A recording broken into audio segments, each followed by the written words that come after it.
শ্রীমতে ভক্তি সিদ্ধান্ত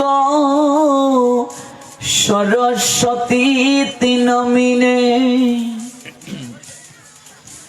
নম গৌর কিশোরায় সাক্ষাৎ বৈরাগ্য মূর্তয়ে বিপ্রলম্বর সম্বুধে পদম্বুজয়তে নমঃ নমো ভক্তি বিনোদয় সচিদানন্দ নমিনে গৌর শক্তি স্বরূপায়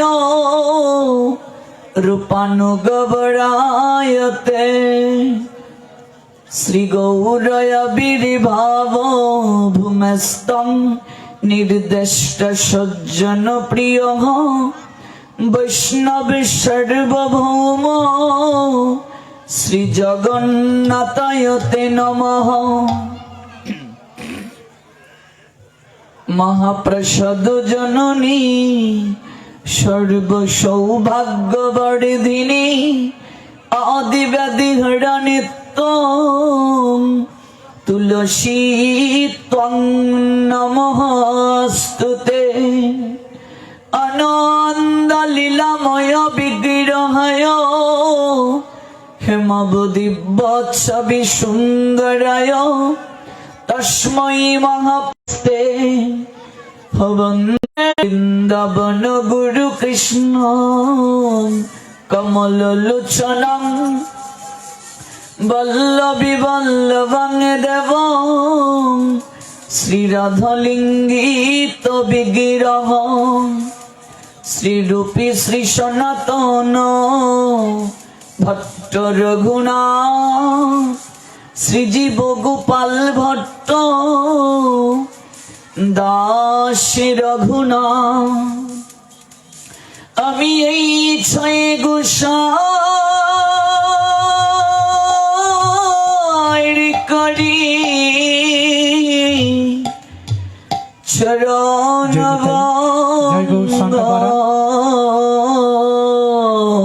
রাধে যাহা হতে বিঘ্ন নাশ অভীষ্ট পূরণ। আমি এই ছয় গোসাই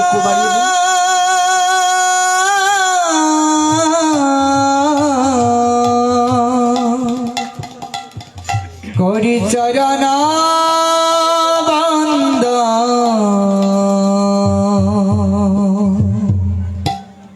যাহা হতে বিঘ্ন নাশ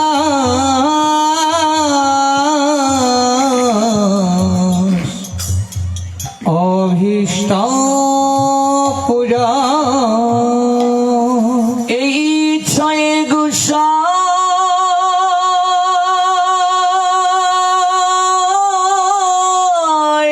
করি চরণ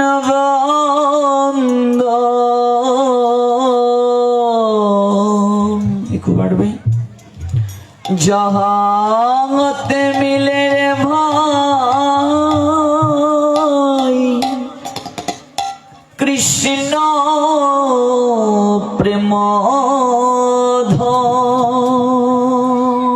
আমি এই ছয় গোসাই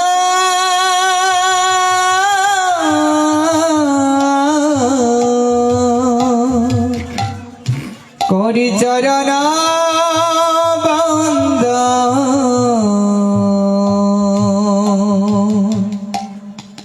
যাহা হতে মিলে রে ভাই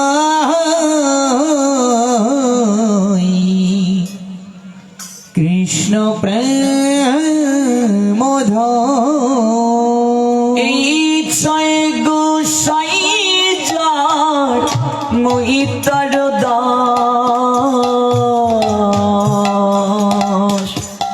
তাসবর পদ রেণু মোরা পঞ্চগ্রাম।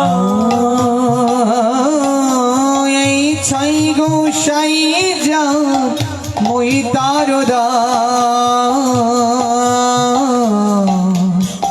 তাসব কেশবর পদরন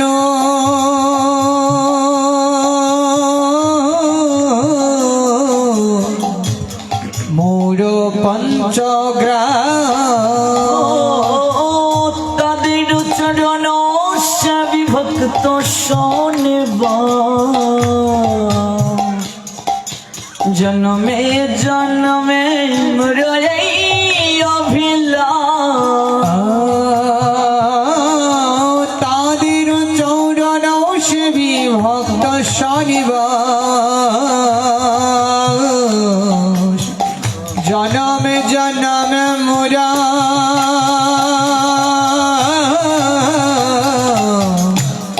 এই অভিলাষ এই ছয় গোসাই প্রভু মোরে করো দয়া চরণে শরণ নিলাম দাও পদ ছায়া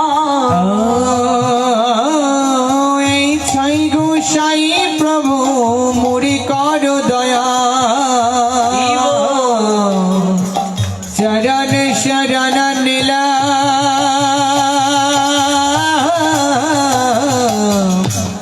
দৌ পদ ছায়া এই ছয় গোসাই প্রভু মোরে করো দয়া মোরে করো মুড়ি কর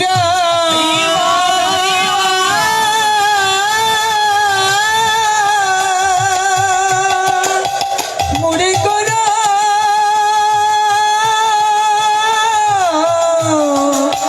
মুড়ি কর এই ছাই গোসাই প্রভু মুড়ি কর দয়া চরণ শরণ নীলা দৌ পদ ছায়া এই ছয় গোসাই যাবে ব্রজে কৈলাস রাধা কৃষ্ণ নিত্য লীলা করিলা প্রকাশ এই ছাই গোসাই যাবে ব্রজ কৈলাবাস রাধা কৃষ্ণের নিত্য লীলা করিলা প্রকাশ নইলে কে বা জানিত অনইলে কেই বা জানিত বৃন্দাবনের যুগল ভজন কে বা জানিত বৃন্দাবনের যুগল ভজন কেই বা জানিত বৃন্দাবনের যুগল ভজন কে বা জানিত বৃন্দাবনের যুগল ভজন কেই বা জানিত আমার ছয় গোসাই না জানালে কে বা জানিত ছয় গোসাই না জানালে কেই বা জানিত এই ছয় গোসাই যাবে ব্রজ কৈলাস ব্রজ কৈলাস ব্রজে কৈলা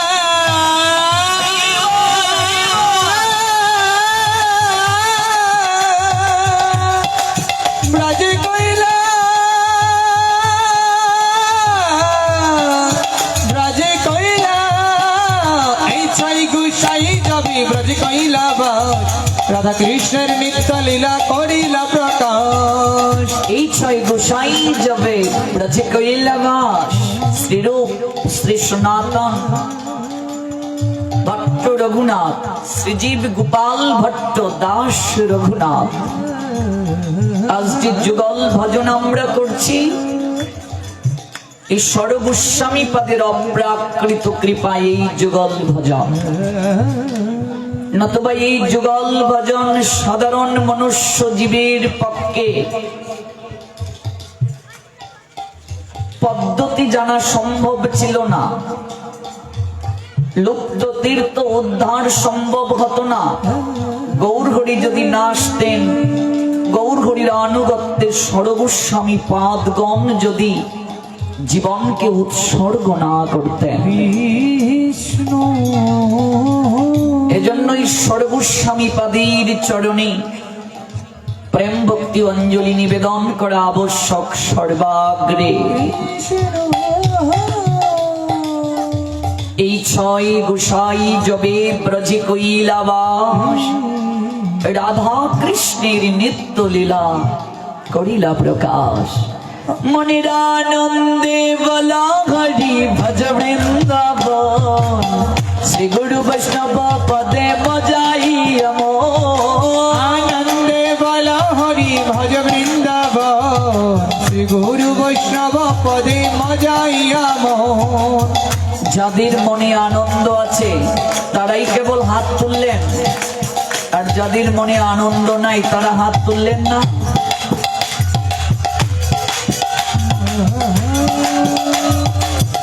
আমরা প্রথম রজনীতে জানিয়েছিলাম হাত তোলার মাহাত্ম্য কি, কেন হাত তুলতে হয়, না তুললে কি অপরাধ হয়, কতটুকু হাত তুলতে হয়।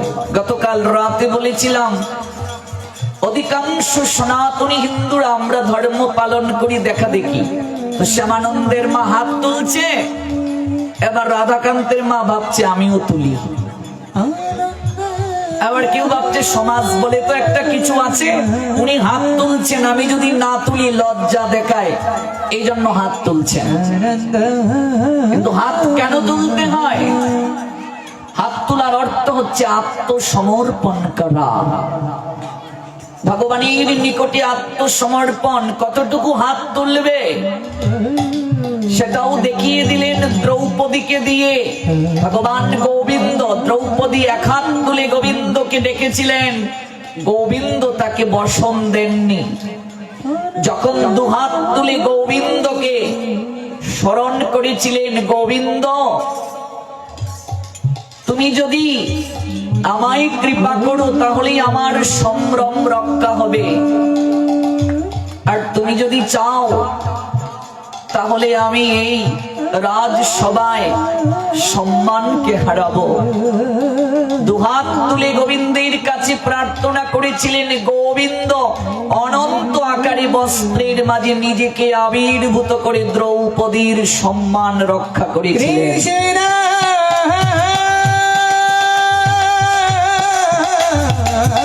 ভাবো মা, আজ হাত দুটো সচল আছে, হাত তুলতে লজ্জা বোধ করি, এমন একদিন সময় আসবে মন চাইলেও হাত দুটো আর তোলা যাবে না। শ্রীমান মহাপ্রভু দেখালেন কতটুকু হাত তুলতে হয়। কেউ এমন করে তুলে, বিশেষ করে মায়েরা, আবার কেউ ঠান্ডার মাঝে চাদরের নিচে হাত রেখেছে তাই তুলতে চাচ্ছে না। লজ্জা ঘৃণা ভয় তিন থাকতে ধর্ম নাই হয়। হাত তুলতে হবে এমন ভাবে, আনন্দে বলো হরি ভজ বৃন্দাবন, শ্রী গুরু বৈষ্ণব পদে মজাইয়া মন। আনন্দে বলো হরি ভজ বৃন্দাবন, শ্রী গুরু বৈষ্ণব পদে মজাইয়া মন। এই হলো হাত তোলার রহস্য। হরিধ্বনি করার সময়, প্রেমধ্বনি করার সময় হাত তুলতে হয়। একবার ভাবুন, মানব বলে কথা দিয়েছিলাম তাই নাম হলো মানব। কি মানছি বাবা? কিছুই মানতে পারছি না। এই জগতে অনেক লোক আছে যাদের হাত নেই গো মা, কতজনের চরণ নেই, অন্ধ হয়ে জন্ম নিয়েছে কেউ, মাথা গুজার ঠাঁই নেই, রেলওয়ে স্টেশনে এই প্রচন্ড ঠান্ডার মাঝে শুয়ে আছে। এখানে আমরা যারা আছি অনেকের হাত দুটো সচল, চোখে আলো আছে, চরণে শক্তি আছে, মাথা গুজার ঠাইও আছে। তাহলে একটু কি কৃতজ্ঞতা জ্ঞাপন করা গোবিন্দের নিকটে উচিত নয়? ভাবুন একবার, এই হাত কেন দিয়েছেন ভগবান? এই চরণ কেন দিয়েছেন? চোখ কেন দিয়েছেন? নাসিকা, কর্ণ, মুখমণ্ডল, জিহ্বার কার্য কি?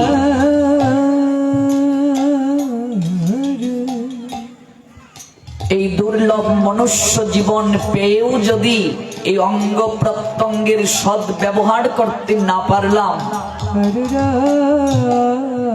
আমার আর পশুর মাঝে পার্থক্যটা রইল কোথায়?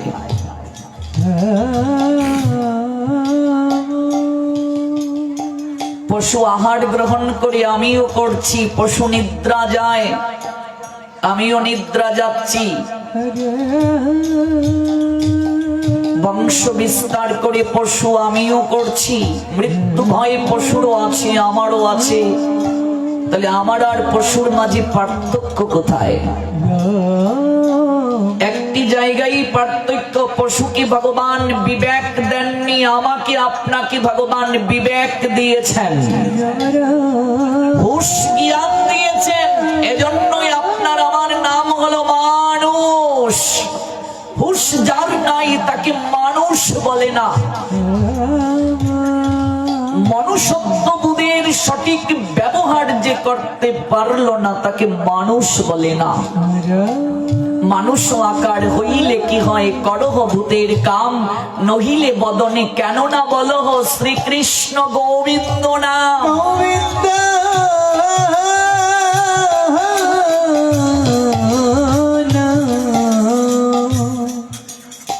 ঠাকুরের যারা দীক্ষিত এই গ্রামে অনেক, প্রতিদিন সন্ধ্যাবেলা তো কীর্তন করেন, ছাড়ো রে মন কপট ছাতুরি, বদনে বলো।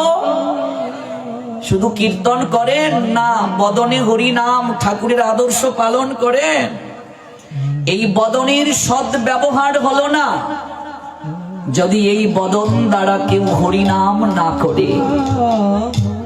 এই হাতের সৎ ব্যবহার হলো না যদি কেউ এই হাত দ্বারা ভগবানের শৃঙ্গার না করে, মার্জন না করে, মন্দির ভগবানের জন্য রন্ধন যদি না করে। হাত দিয়েছেন হাতে তালি দিয়ে কীর্তন করার জন্য। হাতে তালি দিলে হাতের রেখা পরিবর্তন হয়ে যায় বাবা। দেহটা একটা বৃক্ষ, দেহ বৃক্ষে অসংখ্য পাপ পাখি বসে আছে। আপনি কোন বৃক্ষের ডালে বসা পাখি, বৃক্ষের নিচে গিয়ে যদি তালি করেন, ওই পাখিটা যদি শুনতে পায় উড়ে চলে যায় নাকি যায় না? যদি শুনতে না পায় সে কি উড়ে যাবে? মুন্ডক উপনিষদ বলছেন দেহটা বৃক্ষ, দেহ বৃক্ষে অসংখ্য পাপ পাখি বসে আছে। কেউ যদি হাতে তালি দিয়ে কীর্তন করে, দেহ বৃক্ষের সকল পাপ পাখি উড়ে চলে যায়।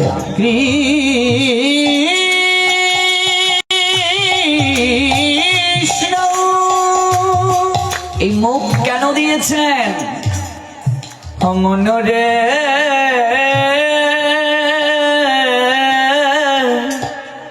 তুমি দিবস রজনী হাবুল তাবুল পচালো পারিতে পারো, তাহার ভিতরে কখনো কি গোবিন্দ বলিতে নারো।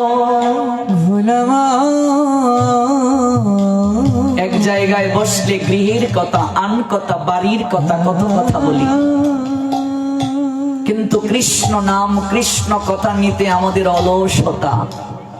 মহাসাধিকা আনন্দময়ী বললেন, হরি কথাই কেবল কথা, বাকি সব বৃথা আর ব্যথা। এই বদন পেয়ে যারা কৃষ্ণ নাম করে না তাদের আর বুবার মাঝে কোনো পার্থক্য নেই।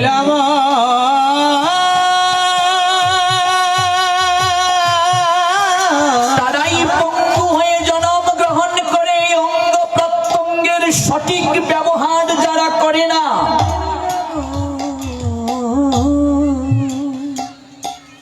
বাবারে, মরার পরে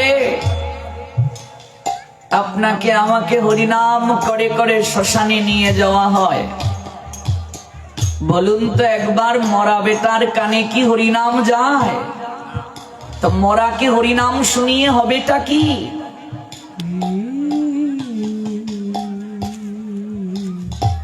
বাবার কোলে করে ছেলে যাচ্ছে, একটা দৃশ্য দেখে ছেলে অবাক হয়ে বাবাকে প্রশ্ন করছে, বাবা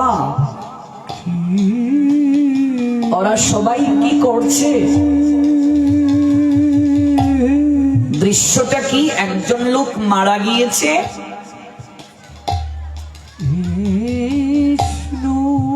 তাকে দুলনায় চড়িয়ে কীর্তন করে করে শ্মশানে নিয়ে যাওয়া হচ্ছে। ছোট্ট ছেলে এই দৃশ্য দেখে বাবাকে বলছে, বাবা ওরা কি করছে? বাবা বলছেন, খোকা ওরা সবাই হরিনাম করছে, কীর্তন করছে। ছোট্ট ছেলে বাবার দিকে অবাক বিস্ময়ে তাকিয়ে বলছে, বাবা সবাই হরিনাম করছে, যে লোকটা শুয়ে আছে সে কেন হরিনাম করছে না? বাবা বললেন, ও কি করে হরিনাম করবে রে খোকা, ও তো মরে গেছে। মরে গেলে কেউ হরিনাম করতে পারে না। ছোট্ট খোকা বাবাকে জড়িয়ে ধরে বাবার চোখের দিকে তাকিয়ে বলছে, বাবা মরে গেলে যদি কেউ হরিনাম করতে না পারে, আমি তো তোমাকে একদিনও হরিনাম করতে দেখি নাই, তাহলে তুমিও কি মরে গেছো? নিজের বিবেককে প্রশ্ন করো মা, এখানে যারা আছি কজন জীবিত থেকে মরার দলে?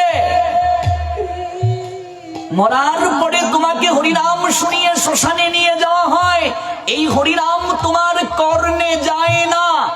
যে শ্মশান বন্ধুগণ তোমাকে নিয়ে যাচ্ছে তাদের চেতনা জাগ্রত করার জন্য ওরে হরিনাম একমাত্র জীবের শেষের সম্বল। তাই আসুন 2 মিনিট আগে প্রাণ ভরে হরিনাম করে নেই, তারপরে গতকাল যে জায়গায় বিশ্রাম টেনেছি সেই জায়গা থেকে শুরু করব। যাদের বাক শক্তি আছে, কথা বলতে পারেন, আশা নয় বিশ্বাস করছি আমার সঙ্গে গাইবেন। আর যাদের হাত আছে নিশ্চয়ই তালি করবেন। সঠিক ব্যবহার করুন, এই অঙ্গ প্রত্যঙ্গের সঠিক ব্যবহার করুন।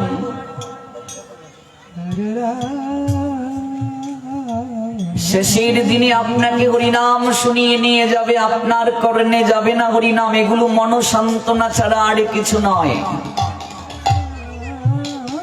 হরে কৃষ্ণ কৃষ্ণ কৃষ্ণ হরে হরে, হরে রাম রাম রাম হরে হরে। হরে কৃষ্ণ কৃষ্ণ কৃষ্ণ হরে হরে, হরে রাম রাম রাম হরে হরে। হরে কৃষ্ণ কৃষ্ণ কৃষ্ণ হরে হরে, হরে রাম রাম রাম হরে হরে। হরে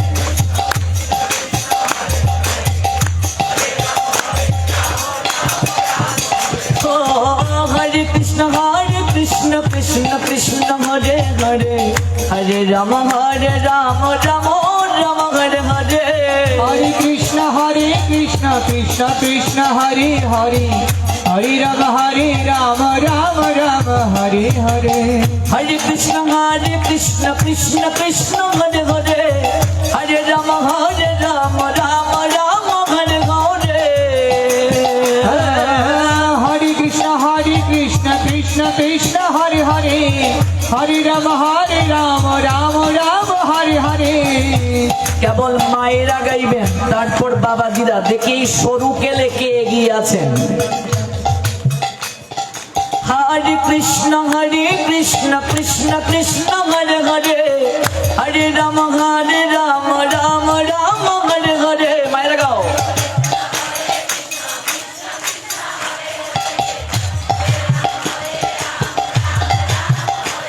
মাইক্রোফোন ছাড়া বাবাজিরা। হরে কৃষ্ণ কৃষ্ণ কৃষ্ণ হরে হরে, হরে রাম রাম রাম হরে হরে।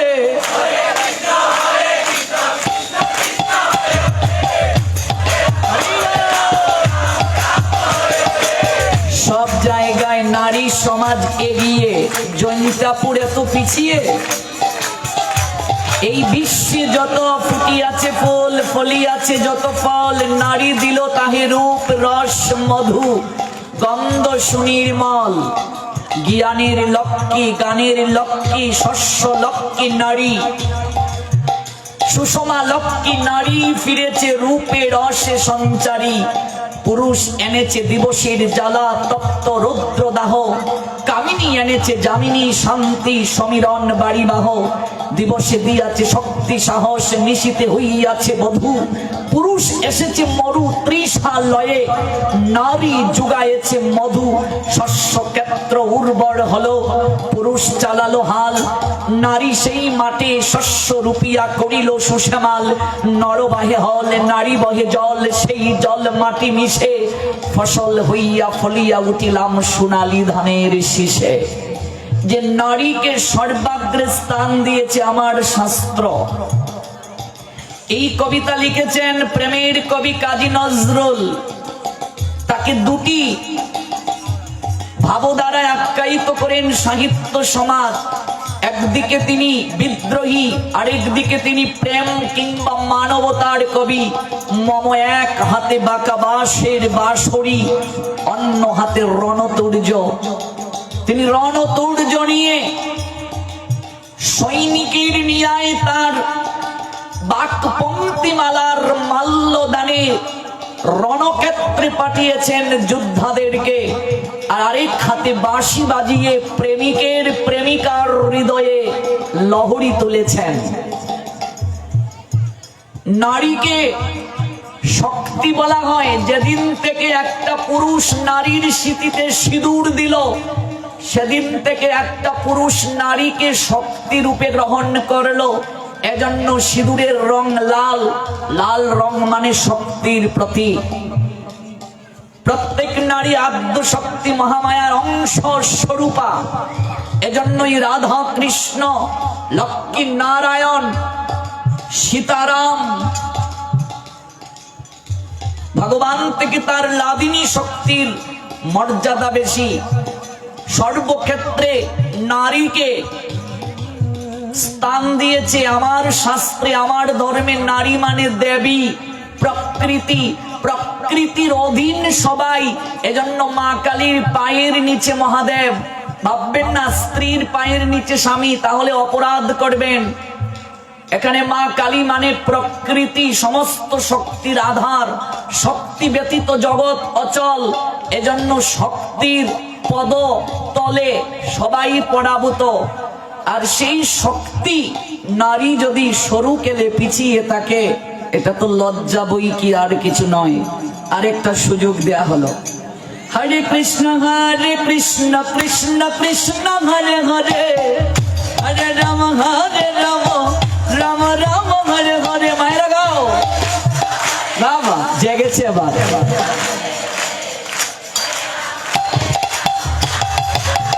পিছনে যারা আছো একটু সাহস জুগাও সামনের মায়েদেরকে। যতজন মায়েরা আছো একটু করে ধ্বনি বের হলে কম্পন হওয়ার কথা। আবার গাও, হরে কৃষ্ণ কৃষ্ণ কৃষ্ণ হরে হরে, হরে রাম। স্বেচ্ছাসেবক সবাই মিলে হরে কৃষ্ণ কৃষ্ণ কৃষ্ণ হরে হরে, হরে রাম রাম রাম হরে হরে।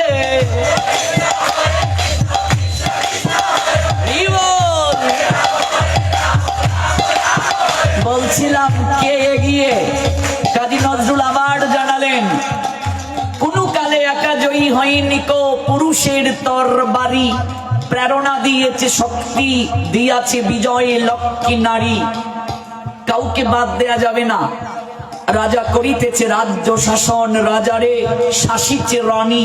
রানীর দরদে ধুইয়া গিয়েছে রাজ্যের যত গ্লানি। রাজা যুদ্ধক্ষেত্রে যায়, কিন্তু নারী অন্দর মহল থেকে তাকে সাহস জুগিয়ে দেয়। প্রদীপ দেখেছো মা, সলতাটা পুড়ে পুড়ে আলো দেয়, কিন্তু সেই সলতেটা মাঝে মাঝে নিবু নিবু হয়ে যায়, কাঠি দ্বারা উস্কে দিতে হয়। পুরুষ নামক সলতেকে নারী কাঠি দ্বারা উস্কে দেয়, আর পুরুষ জগতে আলো ছড়িয়ে দেয়। এই জন্য নারীকে পাশ কাটিয়ে পুরুষকে কল্পনা করা যায় না। প্রকৃতি ব্যতীত সৃষ্টি রক্ষা হয় না, প্রকৃতি পুরুষের মিলন দ্বারাই সৃষ্টি রক্ষা হয়। কাজে কেউ এগিয়ে পিছিয়ে নয়, সবাই সমান। তাই সবাই মিলে আবার গাইব হরে কৃষ্ণ হরে কৃষ্ণ কৃষ্ণ কৃষ্ণ হরে হরে, হরে রাম রাম রাম হরে হরে। বাবা জীবন রাধে রাধে।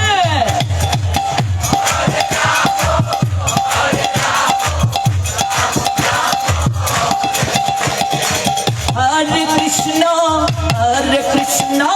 কৃষ্ণ কৃষ্ণ হরে হরে, হরে রাম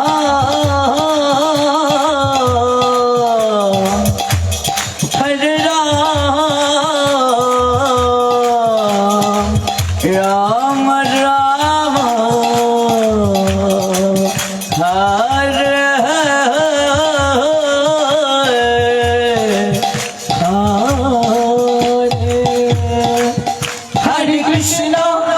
হরে কৃষ্ণ কৃষ্ণ কৃষ্ণ হরে হরে, হরে রাম রাম রাম হরে হরে। হরে কৃষ্ণ কৃষ্ণ কৃষ্ণ হরে হরে, হরে রাম রাম রাম হরে হরে। হরে কৃষ্ণ কৃষ্ণ কৃষ্ণ হরে হরে, হরে রাম রাম রাম হরে হরে। হরে কৃষ্ণ কৃষ্ণ কৃষ্ণ হরে হরে, হরে রাম রাম রাম হরে হরে। হরে কৃষ্ণ কৃষ্ণ কৃষ্ণ কৃষ্ণ হরে হরে, হরে রাম রাম রাম হরে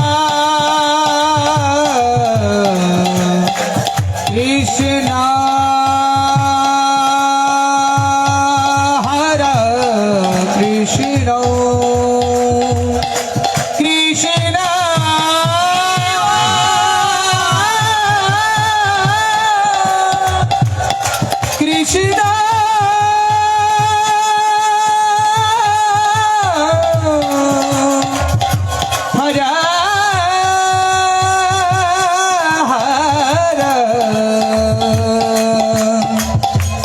হরে রাম রাম রাম হরে হরে।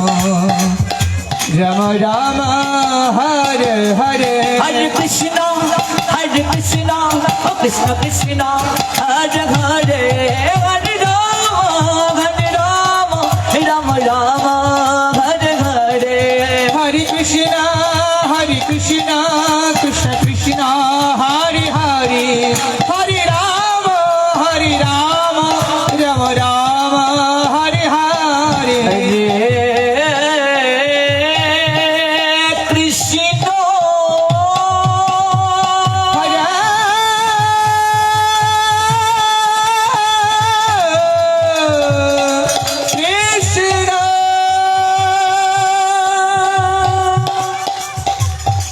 কৃষ্ণ হরে কৃষ্ণ কৃষ্ণ কৃষ্ণ হরে হরে হরে রাম হরে রাম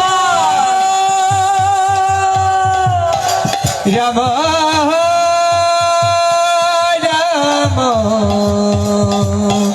হরে হরে।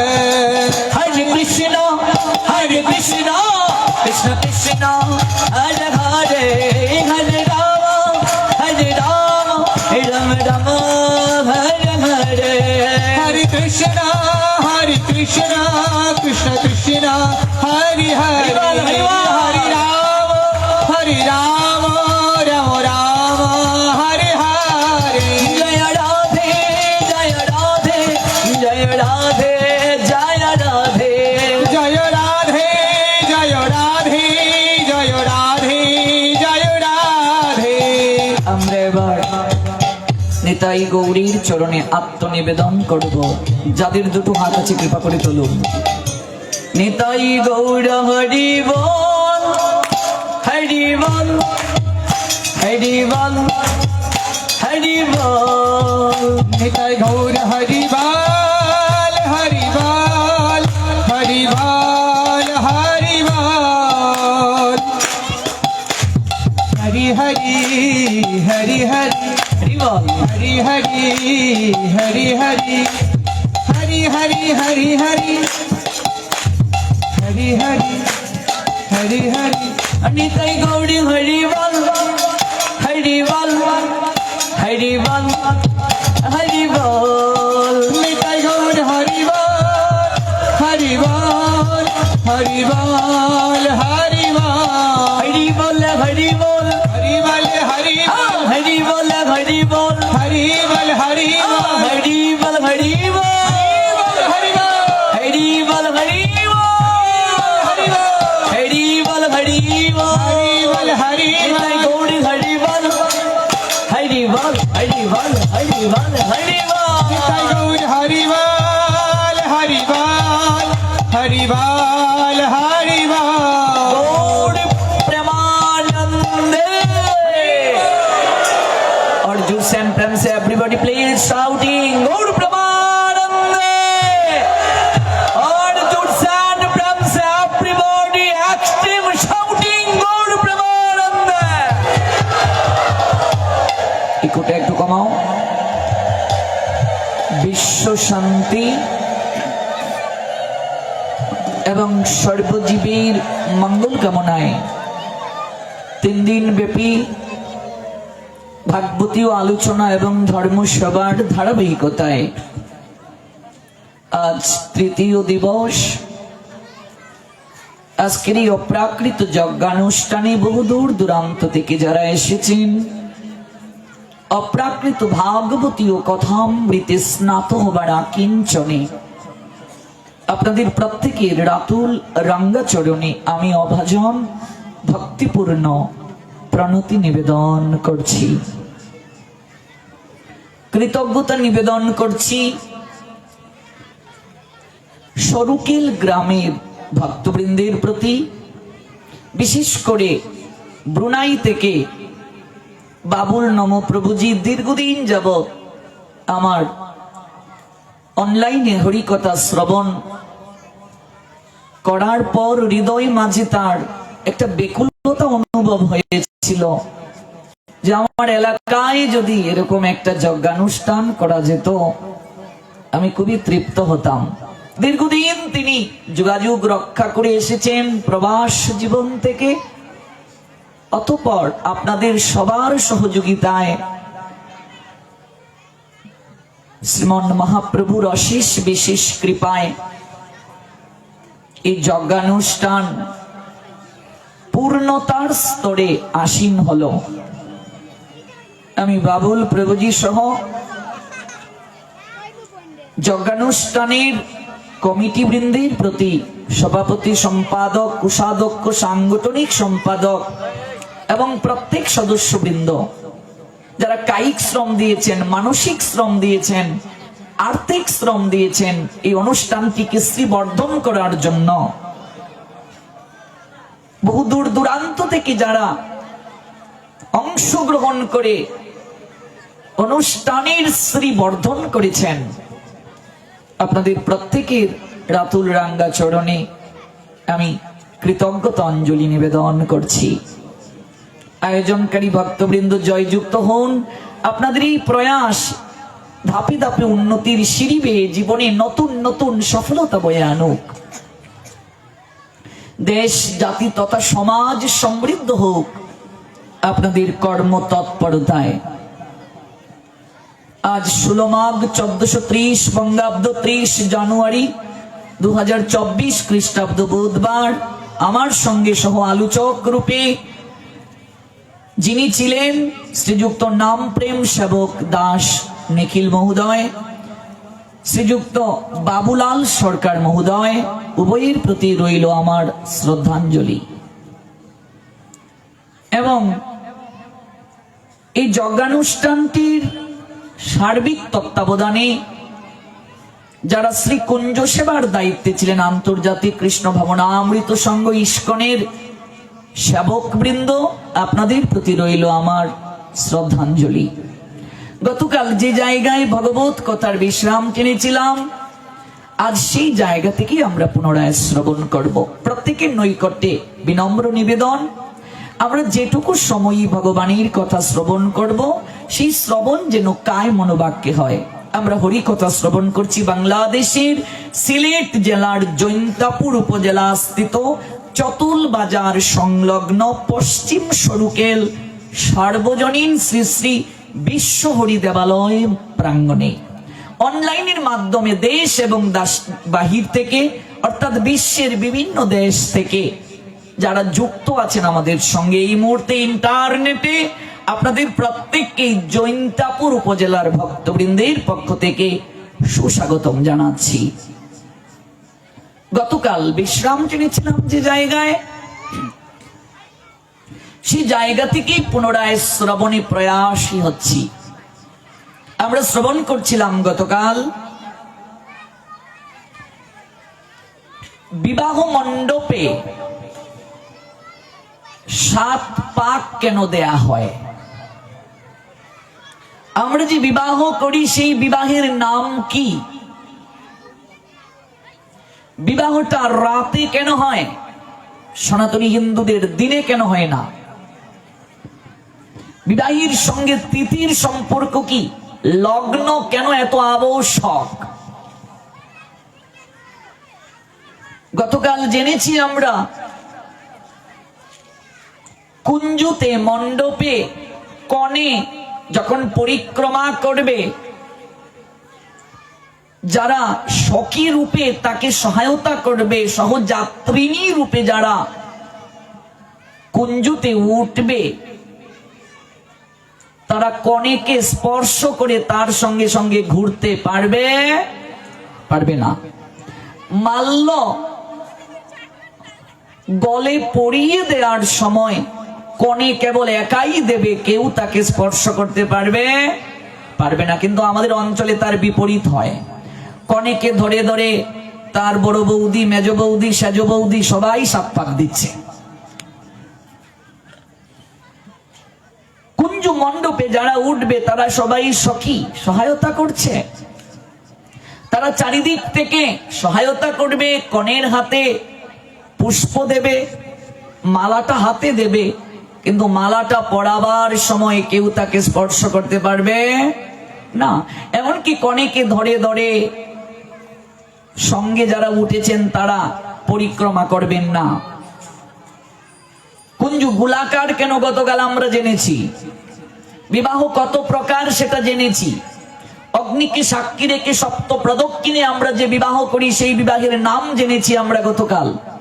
দেখুন সময় খুবই কম, 3 দিনে কিছুই হয় না। যদি 7 দিন ব্যাপী শুনতে পারতাম, 2 দিন যদি কেবল কিংবা 3 দিন যদি কেবল বিবাহ নিয়ে শুনতে পারতাম, জানতে পারতাম, তাহলে আমাদের অনেক সংশয় দূর হতো। আমি গতকাল বলেছিলাম 1/3 সনাতনী হিন্দু সমাজের লোকেরা ধর্ম প্রতিপালন করেন দেখা দেখি 7 পাকে বিয়ে করতে হয় বলেই আমরা করছি। কিন্তু এখানে যারা বিবাহ করেছেন একবার বুকে হাত দিয়ে বলুন তো, বিবাহ করার সময় আপনার মনে কি প্রশ্ন জেগেছে? বিবাহটা 7 পাকে কেন হয়? 8 পাক দিলে দোষ কি? 6 পাক দিলে দোষ কি? 9 পাক কেন দেয়া হয় না? আপনার হৃদয়ে সেই প্রশ্ন উদ্ভাসিত হয় নাই। কারণ আপনি আমি মনে করি সবাই 7 পাকে করে, আমরাও করছি, এটা নিয়ম। কিন্তু তত্ত্ব যতদিন পর্যন্ত আপনি না জানবেন ততদিন যাবৎ ধর্ম প্রতিপালনে আপনার শ্রদ্ধা উদিত হবে না। ভগবান বারংবার অর্জুনকে বলেছেন, যারা তত্ত্ব জানবে তাদেরই আসা যাওয়া বারণ হবে। তত্ত্ব তত্ত্ব না জানলে আসা যাওয়া বারণ হবে না। One who knows the transcendental nature of my appearance and activities does not upon loving this body take his birth again in this material world, but attain my eternal abode. Arjuna said, all power supreme in Krishna Srimad Bhagavad Gita, fourth chapter 9 verse. জন্ম কর্ম চমে দিব্যম এবং ইয়া ব্যক্তি তত্ত্বত ত্যক্তা দেহম পুনর্জন্ম নয়াতি মামেতি সর্জুন। জন্ম মৃত্যুর চক্রব্যূহ থেকে কেবল আপনি তখনই নিষ্কৃতি প্রাপ্ত হবেন। ত্যক্তা দেহম পুনর্জন্ম, আপনার পুনর্জন্ম তখনই হবে না যখন আপনি তত্ত্ব জানবেন। গতকাল আমরা জেনেছি এই কলা গাছের মহিমা। এই কলা গাছ কি করে আমরা পেলাম? ভাবুন তো একবার, এই যে গর্ভগৃহে ঘট বসিয়েছি, ঘটের উপর নারকেল কেন দিতে হয় বলুন তো? নারকেল না দিয়ে জাম্বুরা দিলে দোষ কি? ভুল বলছি বাবা? নারকেলটাই কেন? তাহলে মাত্র 3 দিন ডাক শুনতে আমি কিতা হইতাম শুনছেন? এই নারকেল লইয়া হইলেই তো সব শেষ সময়। আজকে আমরা সিলেটের মানুষ যারা, ভাগবত পাঠটাকে আমরা একেবারে গৌণ করে ফেলেছি। এই উত্তরবঙ্গে, দক্ষিণবঙ্গে, আমি তো 64 জেলাতেই প্রবচন করি, সব জায়গায় অষ্টপ্রহর যদি কীর্তন হয়, কীর্তনের পূর্বে 7 দিন ভাগবত পাঠ। 16 প্রহর যদি কীর্তন হয় 15 দিন ভাগবত পাঠ। 32 প্রহর যদি কীর্তন হয় না হলেও 15 দিন ভাগবত পাঠ। আর আমার বিভাগ সিলেট, আমি সিলেটি ফুয়া, আমাদের অঞ্চলে কীর্তনের আগে দায় সারা একজন পাঠক আইলা জুকার দেউরা মানুষ খুঁজা পাওয়া যায় না। কই গো একটু জুকার দেও, তে মায়েরা জুকার দিলা, তাই নিয়ে একটু পাঠ হয়ে গেল। 40-50 জন মানুষ, 100-200 জন মানুষ, পাঠের প্রতি কোনো গুরুত্ব নাই। যে পাঠের মাধ্যমে সমাজ পরিবর্তন সম্ভব, সেই পাঠটাকে আমরা একেবারে গৌণ করে দেখছি, যার কারণে আজকে আমাদের এই দুদৌরিব অবস্থা। আমি কীর্তনের বিরোধী নই, কীর্তন অবশ্যই প্রয়োজন আছে, কিন্তু সেই কীর্তনটা প্রথম নয়। 64 ভক্তি অঙ্গের সর্বপ্রধান এবং প্রথম অঙ্গটাই হচ্ছে শ্রবণ। শ্রবণের পরে কি? কীর্তন। শ্রবণ কীর্তন, তৃতীয়টা হচ্ছে স্মরণ। আমি কীর্তনের বিরোধী নই, মহাপ্রভুর শিক্ষাটাই তো নাম কীর্তন। নাম কীর্তনের বিরোধী কেউ না। আমি কেবল এই কথাটা বুঝাবার চেষ্টা করছি, আপনারা কীর্তনের পূর্বে পাঠকে গুরুত্ব দিন। যদি পাঠের গুরুত্ব কলিযুগে না হতো, তাহলে পরীক্ষিত মহারাজ 7 দিন 7 রাত ভাগবত শুনতেন না। কেন পরীক্ষিতকে ভাগবত শ্রবণ করানো হলো?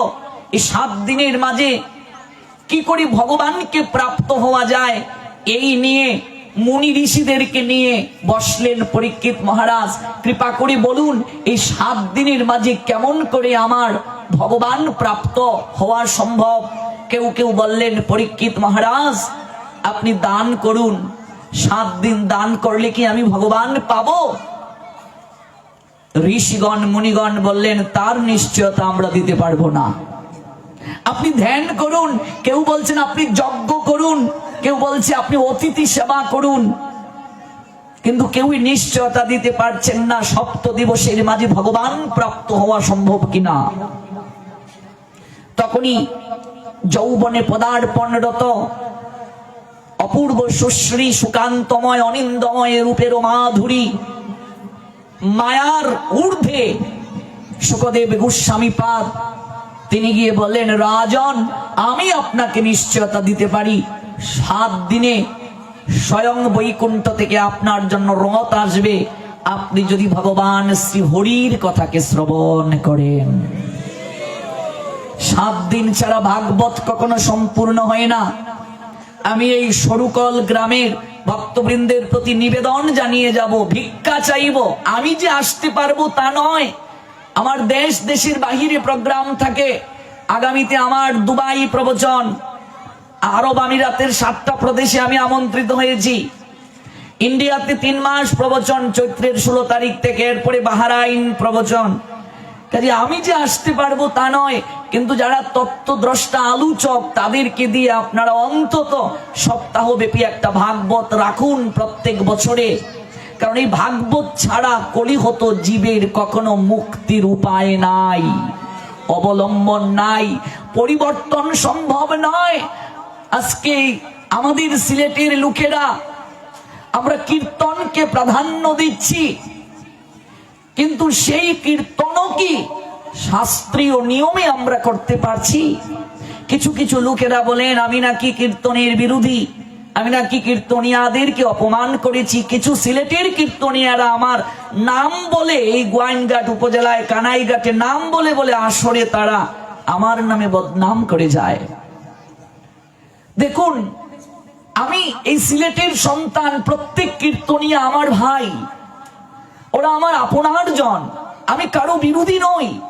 আমি কেবল অপসংস্কারের বিরোধী, আমি কেবল শাস্ত্রীয় অনিয়মের বিরোধী। আমি একবার ব্রাহ্মণবাড়িয়া জেলায় একটা পাঠে বলেছিলাম, মহাজনের পদকে বাদ দিয়ে, মহাজনের পদ ব্যতি রেখে যারা কীর্তন পরিবেশন করেন, এটা এক প্রকার মূর্খতা ছাড়া আর কিছু নয়। এটা কি আমি ভুল বলেছি? ইউটিউবে এটাকে কেটে কোন ইউটিউবার প্রচার করলেন, সিলেটের কীর্তনিয়ারা মনে কষ্ট পেয়ে বললেন আমি নাকি সিলেটের কীর্তনিয়াদেরকে মূর্খ বলছি। আমি তো এখানে সিলেট নামটা উচ্চারণ করিনি, আমি বলেছি মহাজনের পদকে বাদ দিয়ে যারা কীর্তন পরিবেশন করেন, এটা একটা মূর্খতা ছাড়া আর কিছু নয়। আমি আরো বলেছিলাম, যেটা খুব কষ্ট লেগেছে তাদের, আজকে আমরা নাম কীর্তন যজ্ঞের আয়োজন করি, হোক সেটা 16 প্রহর, 24 প্রহর, 32 প্রহর কিংবা তার থেকে বেশি। আজকে এই গ্রামে যদি নাম কীর্তনের আয়োজন হয়, আমি জানি না হয় কি না, হয় কি নাম কীর্তন যজ্ঞের যদি আয়োজন হয়, আমরা আয়োজনকারী ভক্ত যারা, গ্রামের মানুষ যারা, কীর্তন চলাকালীন সময়ে আমরা কখনো মাছ মাংস খাই না। না খাই গো মা, যজ্ঞ তোমার গ্রামে চলছে, কীর্তন, তুমি কি মাছ মাংস খাবে এই দধির ভাণ্ড ভাঙবার আগ পর্যন্ত? যেমন এই যে 3 দিন ভাগবত যজ্ঞ হয়েছে, ঘট বসানো হয়েছে, শান্তির জল না নেওয়ার আগে কেউ খাবে মাছ মাংস? খাবে না, এটা যজ্ঞ চলছে। কিন্তু নাম কীর্তন চলছে, যাদের মুখ থেকে আমরা কীর্তন শুনবো, অধিকাংশ, আমি সবার কথা বলছি না, অধিকাংশ কীর্তনিয়ারা নাম কীর্তন যারা পরিবেশন করেন, করিম চাচার দোকান থেকে ডিমের মামলেট খেয়ে এসে কীর্তনে উঠতেছেন, রহিম চাচার দোকান থেকে সুখ টান দিয়ে মুখটা না ধুয়ে এসে কীর্তনে উঠতেছেন। আমি আয়োজনকারী ভক্ত, আমি সংযম আছি, আমার গ্রামে অনুষ্ঠান, আমি যার মুখ থেকে কীর্তন শুনবো তার মুখটাই যদি শুদ্ধ না হয়, তাহলে তার মুখে কীর্তন শুনে আমার কি কল্যাণ হবে? এই কথাটা বলেছিলাম, সেটা কি ভুল বলেছি না অশাস্ত্রীয় বলেছি? আপনি একটা যজ্ঞানুষ্ঠান সাজালেন, সেই যজ্ঞে আমি এসেছি আপনাকে হরিকথা শোনানোর জন্য, কিন্তু আপনার সাজানো যজ্ঞানুষ্ঠানে আমি কি কোনো আলোচক, কোনো কীর্তনিয়ার নাম ধরে যদি বদনাম করি, সেটা কি ভাগবতের বিরোধী নয়? কাজে এই বিষয়গুলো অত্যন্ত গুরুত্ব সহকারে আমাদের উপলব্ধি করতে হবে। আজকে আমরা সদাচারের পক্ষে কেউ নয়, সদাচারমূলক কথা বললে আমাদের গায়ে ফুসকা পড়ে। নাম কীর্তন বলুন, লীলা কীর্তন বলুন, ভাগবত পাঠ বলুন, কার করার অধিকার আছে? এই ব্যাস আসনে বসার যোগ্যতা কার? নাম কীর্তন করার, লীলা কীর্তন করার যোগ্যতা কাকে দিয়েছেন শ্রীমান মহাপ্রভু? যার আহার শুদ্ধ নয় তার কখনো কীর্তন করার অধিকার নাই, এটা ভাগবতেরই কথা। যার আহার শুদ্ধ নয় তার কখনো ভাগবত আসনে বসে ভাগবত পাঠ করার যোগ্যতা নাই। এটা আমি চ্যালেঞ্জ করছি, কারো সাহস নাই অ্যাকসেপ্ট করার। আমরা শাস্ত্রের বাহিরে কোনো কথা বলি না। ধর্ম তো সাক্ষাৎ ভগবত প্রণীতম। What means religion? Religion means rule of regulation. Almighty Creator Krishna. We've forgotten that topic. The Almighty Creator Krishna is most intimate acquaintance, most commemorate, most value of our life, that causes we suffer most and excessively all time and all situation. We've forgotten that topic. The all part supreme Krishna said, Srimad Bhagavad Gita, 7 chapter, 7 verse, O conqueror of oil, there is not truth superior to me. Everything rests upon me as pillars strung on that. And the source of all spiritual and material words, everything emanates from me. The intelligent person perfectly know the engage in my devotional service and worship me with all their heart. Said Almighty Creator Krishna Srimad Bhagavad Gita 10 chapter 8 verse. আপনাকে শাস্ত্র মানতে হবে। যেমন কুরআনের একটা বাণীকে যদি কেউ বিকৃতি করে, হাদিসের একটা অক্ষরকে যদি কেউ বিকৃতিভাবে উপস্থাপন করে, ধার্মিক মুসলমানেরা রাস্তায় নেমে পড়ে। আমাদের দিন থেকে দিন ধর্মগ্রন্থকে বিকৃত করে উপস্থাপন করা হচ্ছে, বিকৃতভাবে পরিবেশন করা হচ্ছে। আজ আমরা প্রতিবাদ করি না বলেই সমাজের এই দুদরিব অবস্থা। আজ আমরা শাস্ত্র পড়ি না, প্রতিবাদ করি না বলেই রাধাকে কৃষ্ণের মামি বানিয়ে ফেলেছি আমরা। আজকে আমরা প্রতিবাদ করি না বলেই কীর্তনে গান গাই, অগো মা ওই মা আমি তোমার পুত্রা চিনলাই না। কোন শাস্ত্রে আছে, কোন কীর্তনের কোন পদাবলিতে আছে অগো মা ওই মা আমি তোমার পুত্রা চিনলাই না, পুত্রা চিনলাই না, গো মা ওই পরিচয় দিলাই না? এগুলো কীর্তন। শাস্ত্রের নিগুড় তত্ত্ব, নিগুড় বাক্যকে উপলব্ধি করতে হবে। ধর্ম কারো পাঠকের আইন নয়, ধর্ম কারো কীর্তনীয় আইন নয়, ধর্ম কারো চক্রবর্তী গোস্বামীর আইন নয়, ধর্ম কেবল ভগবানের আইন। ওই আইনটাকে ধারণ করার নামই ধর্ম। আপনারা ভুল বুঝবেন না, আমি কোনো কীর্তনিয়ার শত্রু নই, আমি কীর্তনের বিরোধী নই, আমি কারো শত্রু নই। আমি কেবল চাই আমরা যে কীর্তন পরিবেশন করব সেটা যেন শাস্ত্রের নিয়মে করি। আমি কেবল চাই আমরা যে আলোচনা করি ভাগবত, সেটা যেন ভাগবতের বাহিরে না করি। আমি কেবল নিবেদন রেখেছিলাম বা রাখি, আমরা যে ভাগবত পাঠ করি সেই ভাগবতটা যেন সমাজের কল্যাণে হয়। আমরা যেন ভাগবতটাকে গুরুত্ব দেই। কলি 4 জায়গায় থাকে। পরীক্ষিত মহারাজ স্থান দিয়েছেন, পশু হিংসা যে করবে, নেশা জাতীয় দ্রব্য যে সেবন করবে, তাহলে আমার কপালে তিলক, কণ্ঠে মালা, আমি ধুতি পরলাম, কীর্তনে আসর থেকে নেমে যদি আমাকে বিড়ি টানতে হয়, সিগারেট টানতে হয়, সেটা কি ভাগবত সমর্থন করেছে? কলির স্থান যে জায়গায়, সেই স্থানে গমন করলে কখনো তার দ্বারা হরি কথা, হরি নাম, হরি কীর্তন জীবের কল্যাণ বয়ে আনবে না। এটাই কেবল আমি বুঝাবার প্রয়াস করছি, আর কিছু নয়। অপরাধ নেবেন না আমার কথায়।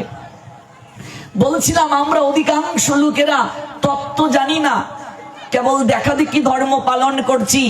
আর দেখাদেখি ধর্ম পালন করছি বলেই কলা গাছ আনতে হয় বলেই আনি, একটা ঘট বসাতে হয় বলেই বসাই, ঘটের উপর নারকেল দিতে হয় বলেই দেই, আমের পল্লব দিতে হয় বলেই দেই। আম পাতা না এনে জাম পাতা আনলে দোষ কি গো? আম পাতাটাই কেন দরকার? প্রশ্ন আসতে পারে না? তত্ত্ব না জানলে কিছু হবে না। গতকাল রাতে কলা গাছের মহিমা বললাম। ধীরে ধীরে আম পাতা, চন্দন কাষ্ঠ, দূর্বা, ধান নিয়ত যে আমরা কর্মে ব্যবহার করি, আমি চেষ্টা করব বলার। এই তারিখে যদি না বলে যেতে পারি, যেহেতু অনেক বিষয় গতকাল রাতে আমি উত্থাপন করে গিয়েছিলাম, সমাধান হয় নাই, অন্য কোনো এক সময় হলেও চেষ্টা করব। আমি এই সিলেটের সন্তান হওয়ার পরও সিলেটে আমার খুব কম প্রবচন রাখা হয়, সব প্রবচনেই বাহিরে। আমি চেষ্টা করব আগামী বছর থেকে সিলেটের আশেপাশে সময় দেয়ার। কারণ ঘরের ছেলে যদি ঘরে না আসে, এটা একটা অপূর্ণতা। আমার প্রতি আপনাদের একটা অধিকার আছে, এটা অবশ্যই। আর ঘরের ছেলে ঘরে কথা বলবে, একটু বিচার করে কথা বলে গো। বাইরে গেলে বিচার করে বলতে হয় কথা, কিন্তু ঘরের ছেলে ঘরে যখন বলে কথা এত বিচার করে না। এই জন্য আপনারা কষ্ট নেবেন না আমার কথায়। ঘরের ছেলে ঘরে কথা বলবে, কাকে ভয় পাবে গো? আমার সব বাবা কাকা জেঠা মা কাকিমা জেঠিমা, আমি কাকে ভয় পেয়ে কথা বলবো? আমি ঘরের ফুয়া করে কথা হইতাম, করে জিগায় কথা কোন লাগবো নি। তবে হ্যাঁ, সেই কথা যেন শাস্ত্রের বাহিরে না হয়, গ্রন্থের বাহিরে না হয়, ভাগবত সিদ্ধান্তের বাহিরে না হয়। চলুন এক এক করে শেষ করি। কুঞ্জু গোলাকার কেন গতকাল ব্যাখ্যা হলো। এবার চলুন 7 পাক। 7 পাকের সঙ্গে একটা সায়েন্টিফিক থিওরি আছে। প্রথমে জানুন 7 পাক মানে 7টা প্রতিজ্ঞা। সায়েন্টিফিক থিওরি কি? কোন বিন্দুকে কেন্দ্র করে যখন কোণ উৎপন্ন হয়, যদি কেউ সায়েন্সের স্টুডেন্ট থাকেন, হায়ার ম্যাথের স্টুডেন্ট থাকেন, তারা জানেন কোন বিন্দুকে কেন্দ্র করে যখন কোণ উৎপন্ন হয় 360 ডিগ্রি কোণ উৎপন্ন হয়। 360 কে যদি আপনি 1 2 3 4 5 6 7 সংখ্যা বাদ দিয়ে 8 9 এই সকল সংখ্যা দ্বারা যদি 360 কে আপনি ভাগ করেন, 360 কে ভাগ করা যায়, কিন্তু 360 কে 7 সংখ্যা দ্বারা কখনো ভাগ করা যায় না। যদি আপনি ভাগ করতে চান আপনাকে দশমিক নিতে হবে। এই ভাগ অনন্তকাল যাবৎ চলবে, এটার কোনো মীমাংসা হবে না। আর্য ঋষিগণ 7 সংখ্যাটাকে কেন বেছে নিলেন? কুঞ্জুটা যে বানানো হয়, এই কুঞ্জু বানানোর সঙ্গে একটা জ্যোতিষ শাস্ত্রের মিল রয়েছে। আমরা তো বর্তমানে এগুলো জানার চেষ্টা করি না। দিন দিন আধুনিক হয়ে যাওয়ার কারণে কমিউনিটি সেন্টারেই কুঞ্জ করি, আর যেখানেই কুঞ্জ করি। এবার কুঞ্জু গুল করতে হয়, কোন জায়গায় এখন কুঞ্জু লম্বা বানানোর চেষ্টা করছি, আমরা চ্যাপ্টা বানানোর চেষ্টা করছি। কিন্তু কুঞ্জু যে গোলাকার হবে সেটার পিছনে থিওরি আছে। যেমন বিন্দুকে কেন্দ্র করে বৃত্ত অঙ্কন হয়, বিন্দু ব্যতীত বৃত্ত অঙ্কন হবে না। বিন্দু মানে কে? গতকাল বলছিলাম, বর যখন মাঝখানে বসে, বর হচ্ছে নারায়ণ স্বরূপ। এই জন্য আমরা বরের চরণে পুষ্পাঞ্জলি দেই। গুরু বৈষ্ণব ভগবান ছাড়া কারো চরণে তো পুষ্প দেয়া হয় না। তাহলে যে বর বসেছে চেয়ারে, তাকে পুষ্প চরণে কেন দেয়া হচ্ছে? তিনি তখন অমুক চৌধুরী, তমুক রায়, তমুক পুরকায়স্থ, তমুক সূত্রধর, তমুক দেবনাথ, তমুক দাস তালুকদার নয়। তিনি তখন নারায়ণ স্বরূপে আছেন। ক্লিয়ার? নারায়ণ স্বরূপে আছেন। নারায়ণ স্বরূপ চিন্তা করে তার চরণে পুষ্প দেয়া হচ্ছে। কিন্তু অধিকাংশ বিবাহে বর কুঞ্জ থেকে নামার পরই তাকে মাছের মাথা দিয়ে খাওয়ানো হচ্ছে। একটু আগে নারায়ণ, এবার নারায়ণ মাছের মাথা দিয়ে খাচ্ছে। মানে আমরা তত্ত্ব তো জানি না, বুঝার চেষ্টা করি না। নারায়ণ একটু আগে হলেন, হঠাৎ করে তিনি নারায়ণ থেকে অসুরের দলে চলে গেলেন। বুঝি না আমরা। কাজে কুঞ্জুটা আপনি ইচ্ছে করলেও লম্বা করতে পারবেন না, চ্যাপ্টা করতে পারবেন না। তার সঙ্গে একটা সায়েন্টিফিক থিওরি, একটা দর্শন আছে, একটা জ্যোতিষ শাস্ত্রের একটা অঙ্কন রয়েছে। এটাকে পাশ কাটালে আপনার হবে না। আপনি যতই সেটাকে আধুনিক করার চেষ্টা করুন না কেন, আপনি কদলী বৃক্ষ ব্যতীত কখনো কুঞ্জুকে সাজাতে পারবেন না। আম্রপত্র ছাড়া কখনো আপনি কুঞ্জুকে সাজাতে পারবেন না। গতকাল আমরা আম্রপত্র 108টা কেন দিতে হয় তার একটা ব্যাখ্যা বলেছিলাম। 7 সংখ্যা দ্বারা 360 কে কখনো ভাগ করা যায় না। যেমন বিন্দুকে কেন্দ্র করে বৃত্ত অঙ্কন হয়, স্বামী স্ত্রী অগ্নিকে সাক্ষী রেখে প্রতিজ্ঞায় আবদ্ধ হয়। আজ থেকে বিবাহের মন্ত্রের বাংলাটা হলো, আজ থেকে আমার হৃদয় তোমার হোক, তোমার হৃদয় আমার হোক। পৃথিবীর কোন ধর্মের অনুসারীরা এত উচ্চাঙ্গের কথা বলে বিবাহ বন্ধনে আবদ্ধ হয় না। আমরা ভগবানকে সাক্ষী রূপে বিবাহ বন্ধনে আবদ্ধ হই। আমরা কোনো মানুষকে সাক্ষী রেখে বিবাহ বন্ধনে আবদ্ধ হই না। আমরা কোনো পণকে সামনে রেখে বিবাহ বন্ধনে আবদ্ধ হই না। আমরা ভগবানকে সাক্ষী রেখে বিবাহ বন্ধনে আবদ্ধ হই। 7টা পাক দিয়ে মন্ত্রের মাধ্যমে 7টা প্রতিজ্ঞায় আবদ্ধ হই। আজ থেকে আমি ভজন সঙ্গিনী গ্রহণ করলাম। ভজন সঙ্গিনী, একটা নারী গ্রহণ করা মানে শয্যা সঙ্গিনী নয় বাবা। একটা নারী গ্রহণ করা মানে সন্তান উৎপাদনের হাতিয়ার কিংবা যন্ত্র নয় বাবা। একটা নারী গ্রহণ করা মানে শক্তিকে গ্রহণ করা। এই জন্য তার সিঁথিতে সিঁদুর রাঙিয়ে দেয়া হয়। সিঁদুরের রং হচ্ছে লাল। লাল রং মানে শক্তির প্রতীক। দেখবেন প্রত্যেক শক্তির মন্দিরে আমরা যখন ধ্বজা টানাই, সেই ধ্বজার রংটা সাদা হয় না, লাল হয়। লাল, লাল মানে শক্তি, শক্তির প্রতীক নারী। ওই নারীকে আপনি গ্রহণ করেছেন, ওই নারী আপনাকে শক্তিমান করবে। এই জন্য স্ত্রীকে বিবাহের পর পত্নী বলা হয়। পত্নী শব্দের অর্থ কি?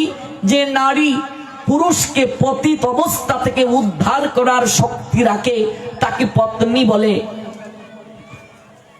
স্বামী স্ত্রী দুজন মিলে ভজন করব, কথা দিয়েছি কুঞ্জতে অগ্নি সাক্ষী রেখে। আজ থেকে ভজন সঙ্গিনী গ্রহণ করলাম, দুজন মিলে প্রার্থনা করব, আহ্নিক করব, ভাগবত পাঠে যাব, হরি ভজন করব। আর বিবাহের পর সেই নারী আমার হয়ে গেল শয্যা সঙ্গিনী। কথা বুঝতে পারছেন? তাকে আমি ভজন সঙ্গিনী বানাতে না পেরে শয্যা সঙ্গিনী বানিয়ে ফেললাম। স্বামী স্ত্রী দুজন মিলে ভজন করলাম না, গেলাম না কোনো যজ্ঞানুষ্ঠানে। সন্ধ্যাবেলায় যে ঠাকুরের কাছে বসে স্বামী স্ত্রী দুজন মিলে একটু প্রার্থনা করবো, এই সময়টাও নাই। তাহলে আপনি যে সাপটাকে প্রতিজ্ঞা দিয়ে আসলেন, করে আসলেন, ওই প্রতিজ্ঞা আপনার ভঙ্গ হয়ে গেল। এবার আপনি তো প্রতিজ্ঞা কি করেছেন সেটাই জানলেন না, তাহলে আপনি কি করে পালন করবেন? This is fact. আপনি সাদা কাগজে একটা সাইন করে দিলেন, এবার আপনার বাড়ি লিখে নেবে, জমি লিখে নেবে, আপনি জানবেন কি? আপনাকে আগে জানতে হবে বিবাহের থিওরিটা কি, বিবাহের মূল তত্ত্বটা কি। যে স্ত্রী স্বামীকে পতিত অবস্থা থেকে উদ্ধার করার শক্তি রাখে তাকে পত্নী বলে। যে স্ত্রী স্বামীকে ধর্ম পালনে বাধা দেয়, ধর্ম পালনে সহায়তা করে না, সে পত্নী নয়, শাস্ত্র তাকে পেতনি বলা হয়। পেতনি বুঝো গো মা? সিলটি ভাষায় ফেরতনি। পত্নী থেকে ফেরত নিয়ে যায় যদি স্বামীকে ধর্ম পালনে সহায়তা না করে। সেই স্বামী স্বামী নয়, আসামি বলে গণ্য, বিচারের কাঠগড়ায় দাঁড় করানো হবে। সে যদি স্ত্রীকে ধর্ম পালনে বাধা প্রদান করে, এই জন্য তাকে বলা হয় পতি, পতিত অবস্থা থেকে উদ্ধার কর্তা। ভালো করে বুঝো মা, বিবাহের পর পতি গ্রহণ করলে কেন গো মা? ওই পতিকে অবলম্বন করে জগৎ পতির কাছে যাবে। হরি বল। আমরা ওই পতিকে শয্যা সঙ্গী বানিয়ে জগৎপতি কৃষ্ণের কথা ভুলে গেলাম। যে জগৎপতি, তার কোনো আরাধনায় নিজেকে রত রাখলাম না, সময় দিলাম না।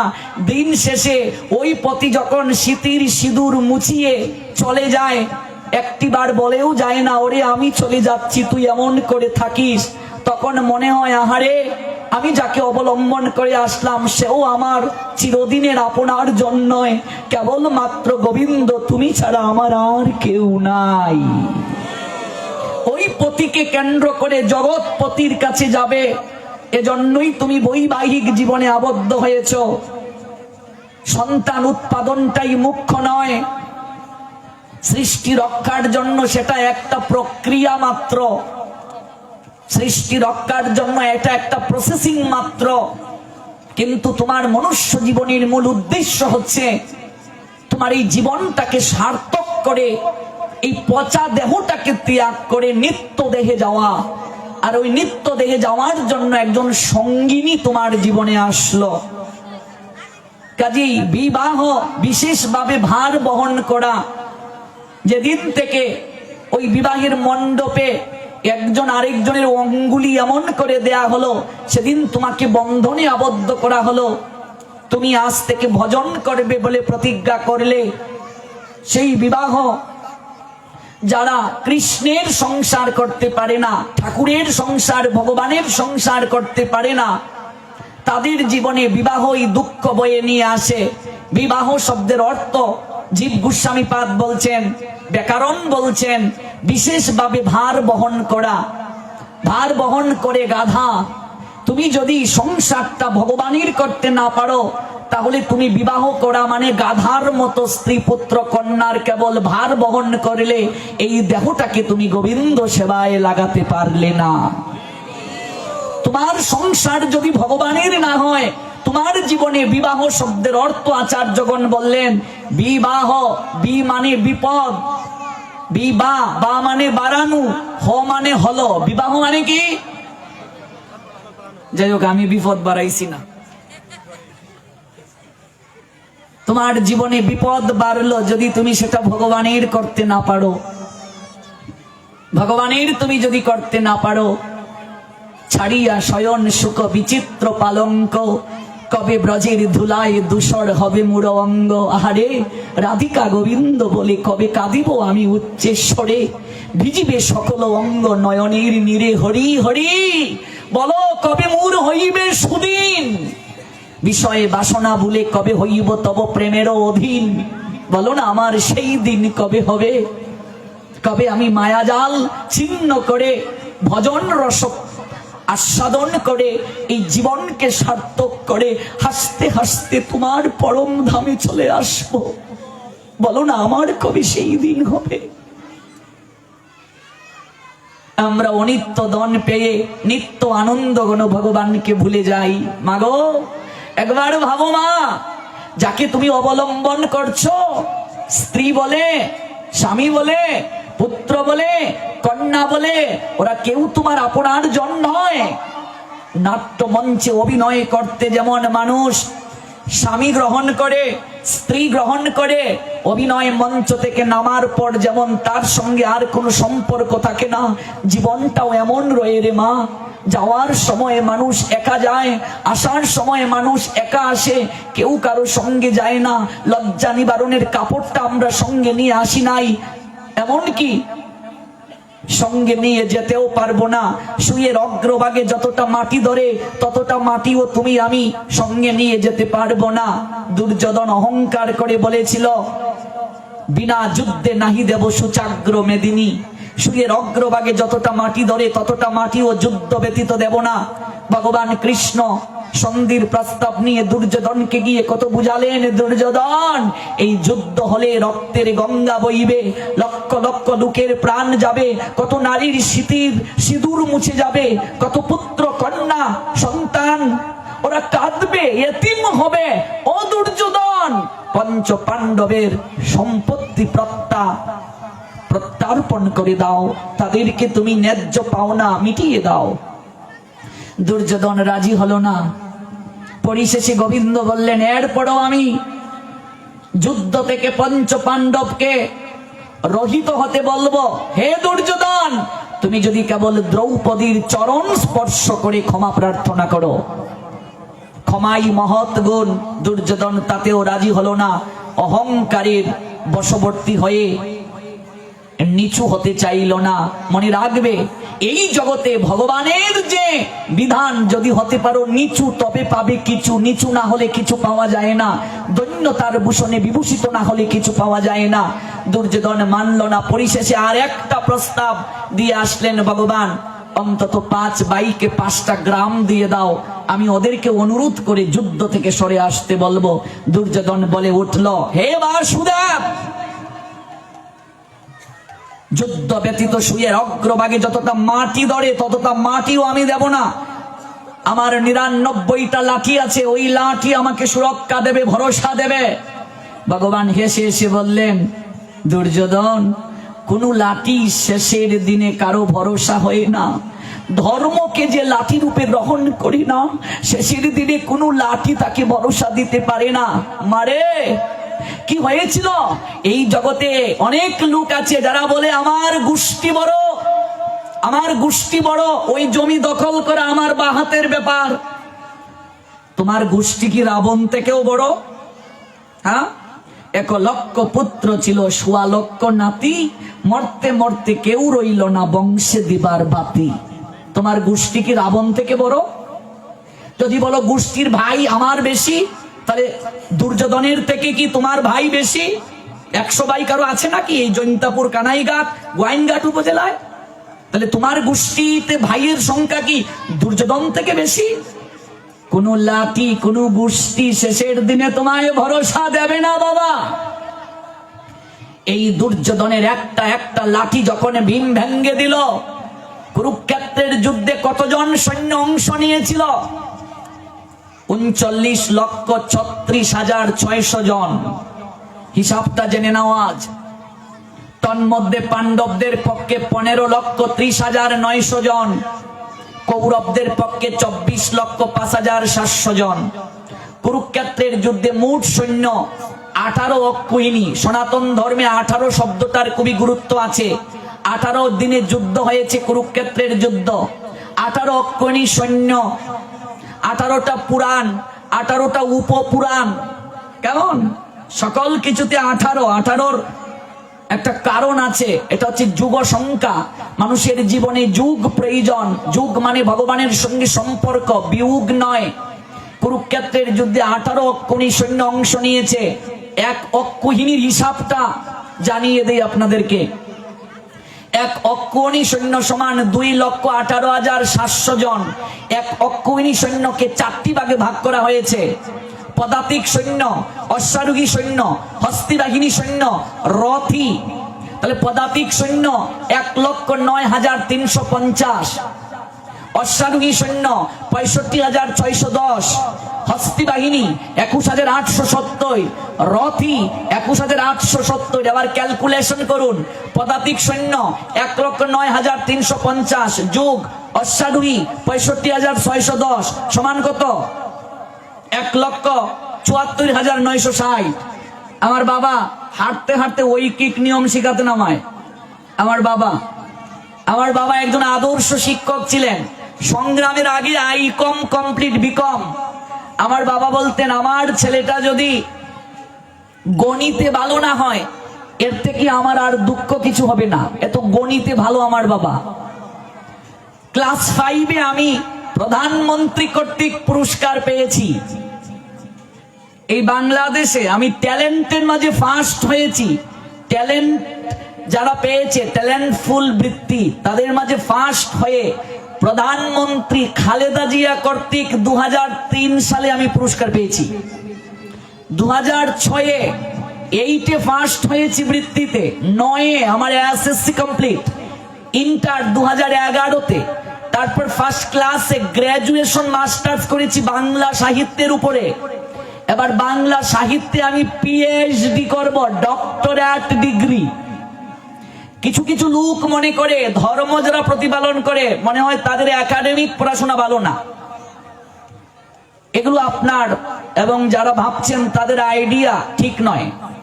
কেউ যদি রুটিন মাফিক পড়াশোনা করে তাদের সর্বদিকে ভালো হয়। ঐকিক নিয়ম আমরা হেঁটে হেঁটে করতে পারি, এটা বাবার নিকট থেকে গুণটা পাওয়া। পদাতিক সৈন্য 1,09,350, তার সঙ্গে যোগ করুন অশ্বারোহী 65,610 সমান কত? 1,74,960। তার সঙ্গে যোগ করুন হস্তি বাহিনী 21,870, 1,74,960 যোগ 65,610 সমান কত? 1,96,830। তার সঙ্গে যোগ করুন রথী 21,870 সমান 1,96,830 যোগ 21,870 সমান 2,18,700 জন। এই হচ্ছে এক অক্ষৌহিণী সৈন্যের হিসাব।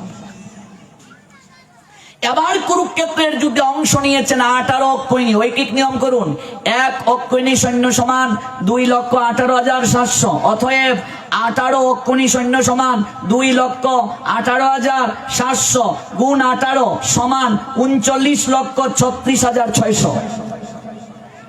পাণ্ডবদের পক্ষে কত? পাণ্ডবদের পক্ষে 7 অক্ষৌহিণী। ঐকিক নিয়ম করুন, এক অক্ষৌহিণী সৈন্য সমান 2,18,700। অতএব 7 অক্ষৌহিণী সৈন্য সমান 2,18,700 গুণ 7 সমান 15,30,900। দুর্যোধনের পক্ষে কত? 11 অক্ষৌহিণী। হিসাব করুন, এক অক্ষৌহিণী সৈন্য সমান 2,18,700। অতএব 11 অক্ষৌহিণী সৈন্য সমান 2,18,700 গুণ 11 সমান 24,05,700। এবার ইকুয়াল করুন, 15,30,900 যোগ 24,05,700 সমান 39,36,600। এই হলো 18 অক্ষৌহিণী সৈন্য কুরুক্ষেত্রের যুদ্ধে অংশ নিয়েছেন। যুদ্ধ শেষে 18 দিন পরে জীবিত রইলেন মাত্র 10 জন। কয়জন? 39,37,600 জন সৈন্যের মাঝে মাত্র 10 জন যুদ্ধ শেষে জীবিত রইল। তন মধ্যে এই জৈন্তাপুরটা কোন রাজ্যের অধীনে ছিল? কোন পরগনার অধীনে? লাউর পরগনা। এই লাউর পরগনা থেকে 2 জন কুরুক্ষেত্রের যুদ্ধে অংশ নিয়েছিল। যদি সময় দিতেন আমাকে 7 দিন, আমি এক এক করে ব্যাখ্যা করে যেতাম। নিজের ইতিহাস জানুন, কোন উপজেলায় আপনার জন্ম, এই জৈন্তাপুরের ইতিহাস জানুন। কল্পনা করতে পারবেন না কোন জায়গায় জন্ম আমাদের। এই লাউর পরগনা কি জানি না, বুঝি না, জানার চেষ্টা করি না, উপলব্ধিতে আনয়নের চেষ্টা করি না। যুদ্ধ শেষে জীবিত রইলেন মাত্র 10 জন। 10 জন কারা কারা? পঞ্চ পাণ্ডব 5 জন, সাত্যকী 6 জন। সাত্যকীকে যদুবংশীয় সত্যকের পুত্র। সত্যকের বাপের নাম কি? সিমি। তার জন্মদত্ত নাম ছিল যুযুধান। গীতার প্রথম অধ্যায় পড়ে দেখবেন যুযুধান শব্দটা আছে। 8 নম্বরে জীবিত রইলেন কে? কৃপাচার্য। কৃপাচার্যকে পাণ্ডবদের কুরুরাজ সবার কুলপুরোহিত। কৃপাচার্য আসলেন কোত্থেকে? ঋষি গৌতমের সর্দার নামক এক শিষ্য ছিল। ইনি ধনুর্বিদ্যায় অসাধারণ কৃতিত্ব লাভ করেন। দেবরাজ ইন্দ্র ভাবলেন আমার আসন কেড়ে নেবে, তাই তিনি জানপতি নামক এক অপ্সরাকে পাঠিয়ে দিলেন। সেই অপ্সরার দ্বারা সন্তান হলো 2 জন, একটা ছেলে একটা মেয়ে। রেখে চলে গেলেন। এদিকে রাজা শান্তনু তিনি গেলেন মৃগয়া করতে। মৃগয়া করতে গিয়ে দেখলেন অপূর্ব এক পুত্র আর এক কন্যা কান্না করছে। খুব কৃপা হলো, তার মায়া হলো, তাই ওই ছেলে আর মেয়েকে কুলে করে রাজসভায় নিয়ে আসলেন। এই ছেলে আর মেয়ের নাম রাখলেন, ছেলের নাম কৃপ, মেয়ের নাম কৃপি। ওই কৃপ থেকে কৃপাচার্য, সন্ধি বিচ্ছেদ করুন, কৃপ যুগ আচার্য। আচার্য মানে শিক্ষক। কৃপাচার্য, যিনি কৃপায় আবিষ্ট হয়ে শিক্ষা দান করেন তাকে কৃপাচার্য বলে। তিনি হলেন কুলপুরোহিত। আর কৃপাচার্যর ভগিনীর নাম কৃপি। ওই কৃপি হলেন অশ্বত্থামার মা। কথা বুঝতে পেরেছেন? অশ্বত্থামার মা। এরপরে কে বেঁচে রইলেন? অশ্বত্থামা। তাকে আপনারা সবাই জানেন। দ্রোণাচার্য আর কৃপির পুত্র মণি নিয়ে জন্ম নিয়েছিলেন, তার মৃত্যু নাই। তারপর বেঁচে রইলেন কৃতবর্মা।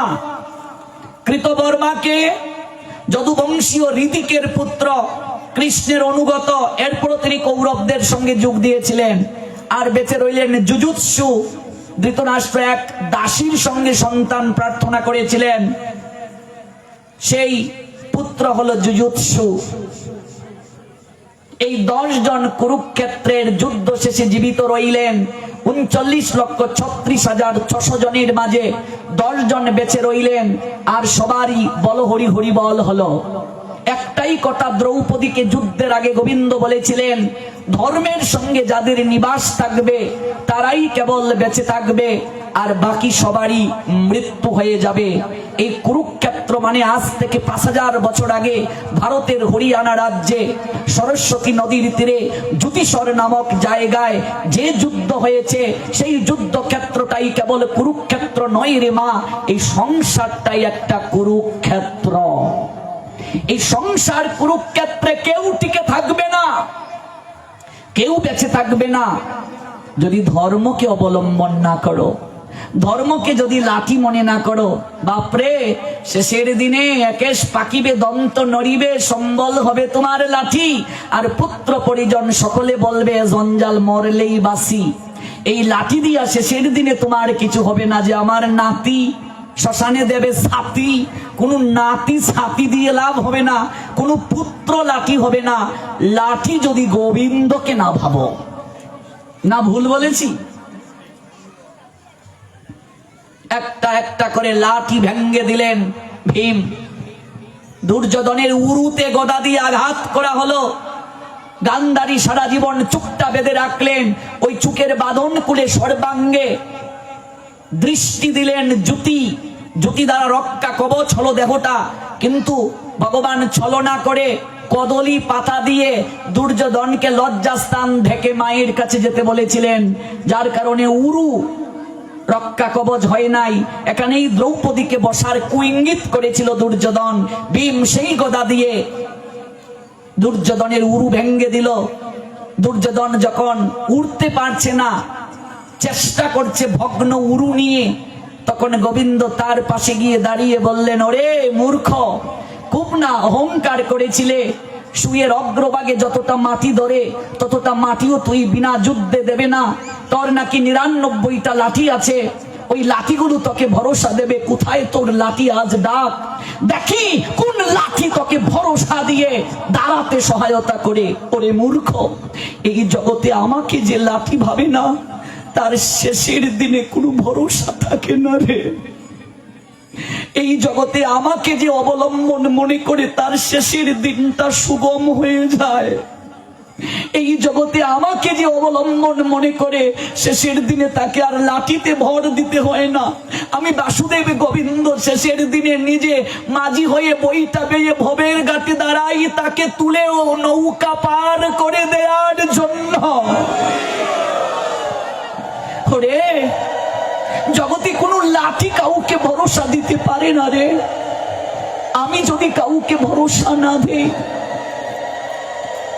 এত সৈন্য দুর্যোধনের পক্ষে অংশ নিল, অথচ নির্মম ভাবে দুর্যোধনের পরাজয় হলো, কেউ রক্ষা পেল না। ধর্ম থেকে সরে যে যায়, ধর্মের আধার যে মানে না, ধর্ম মানুষকে একটা পরিশীলিত জীবন দান করে রে বাবা। ধর্ম কেবল তিলক নয়, ধর্ম কেবল এই ধুতি উত্তরীয় নয়, ধর্ম কেবল কণ্ঠে মালা নয়। এগুলো একটা বাহ্যিক লক্ষণ। স্কুলে যেতে গেলে যেমন তোমার একটা ড্রেস প্রয়োজন, একটা আইডেন্টি কার্ড প্রয়োজন, একটা ইন্ট্রোডিউস প্রয়োজন, ঠিক তেমনি ভাবে এগুলো একটা বাহ্যিক লক্ষণ। কিন্তু ধর্ম মানে ভগবানের আইনকে ধারণ করা। ওই আইনকে যে ধারণ করে না, তার মতো জগতে মূর্খ জগতে আর কেউ হতে পারে না। ভগবানের আইনকে ধারণ করার নামই ধর্ম। কাজেই সংসারে যারা মনে করি আমার গোষ্ঠী বড়, আমার লাঠির জোর বেশি, এই ভাবনা পরিত্যাগ করো মা। কোনো লাঠি তোমাকে শেষের দিনে ভরসা দিতে পারবে না। গোবিন্দ যদি তোমার ভরসা না হয়, রাখে হরি মারে কে, মারে হরি রাখে কে। ধর্মের সঙ্গে যারা জীবনকে পরিচালনা করে, তারাই সংসারে টিকে থাকবে। তাই বলে কি ধর্ম প্রতিপালন করতে আমায় সংসার ছেড়ে দিতে হবে, চাকরি ছেড়ে দিতে হবে, ব্যবসা ছেড়ে দিতে হবে? বলছেন না, ছাড়তে হবে না।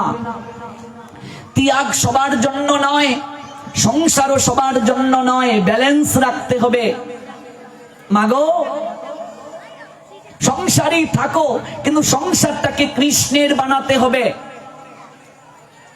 আমরা এখানে সিলোটি লোক সবাই বাইম মাছ সিনেমা, ও বাবা গুতুম মাছ সিনোনি, তাকে কই ফ্যাকের মাঝে থাকে, একটু ফ্যাক গায়ে লাগুনি, বাইম গুতুমের ফ্যাক লাগেনি। সংসারে থাকো পাকাল মাছের মতো, শরীরে যেন এক বিন্দু সংসারের আসক্তি না লাগে। মাগো, জলে নৌকা থাকে, নৌকার ধর্ম কি মা? জলের মাঝে ভেসে থাকা।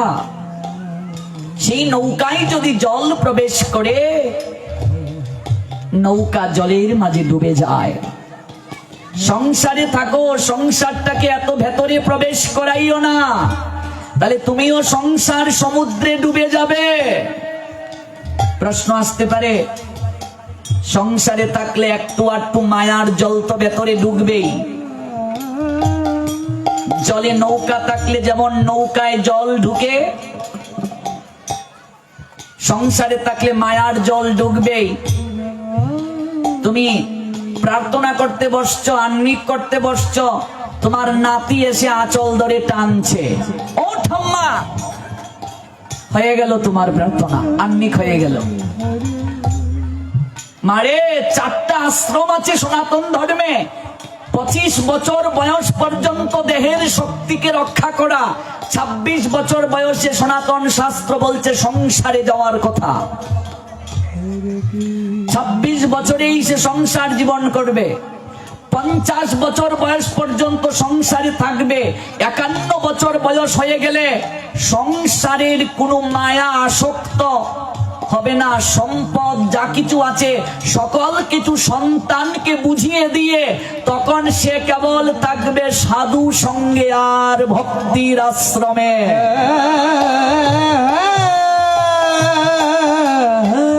ভাবো, 50-এর উপরে কারা এখনো তো নাতিকে না দেখে ঘুমাতে পারো না, কি হবে শেষের দিনে? 51 বছর বয়স হয়ে গেলেই সংসারের দিকে আর তোমার কোনো দৃষ্টি নাই। তুমি স্ত্রী সঙ্গ করেছ, স্বামীর সঙ্গ করেছ, সন্তান উৎপাদন করেছ, তোমার জীবনে আর কিছু চাওয়ার নাই, পাওয়ার নাই। তোমার একটাই কার্য গোবিন্দের চরণে নয়নের জল দেওয়া। গোবিন্দ যেন তোমার নামটা নিয়ে জগৎ থেকে যেতে পারি। গোবিন্দ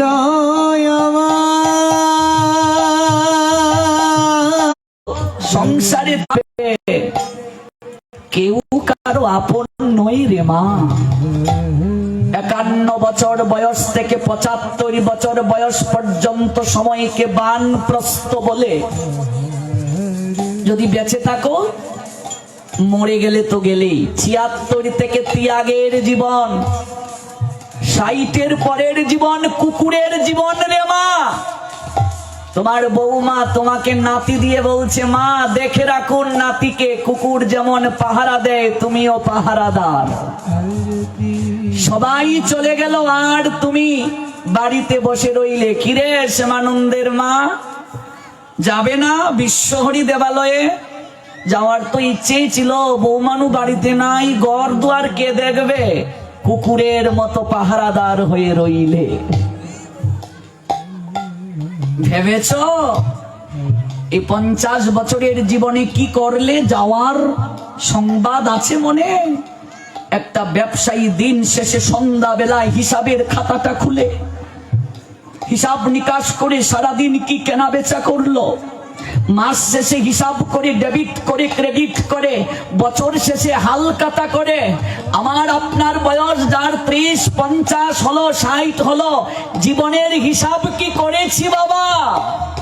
কি নিয়ে যাব? রে পূর্ণিমা তো থাকবে না রে মনরে, আসবে অমাবস্যা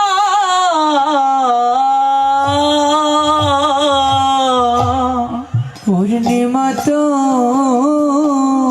থাকবে না রে মনরে, আসবে অমাবস্যা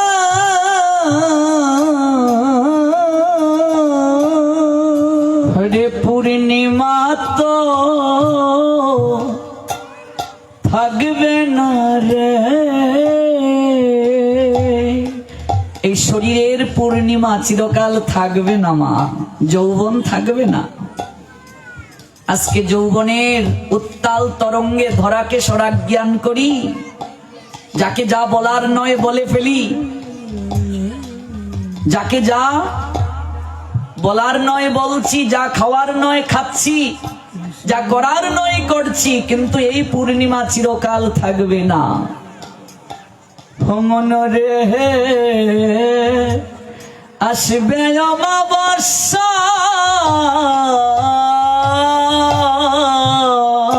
ওরে পূর্ণিমা তো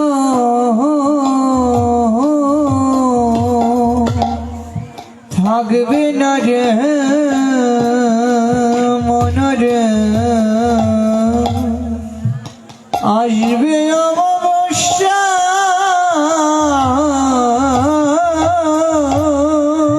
আরে চিরকাল তো থাকবে না রে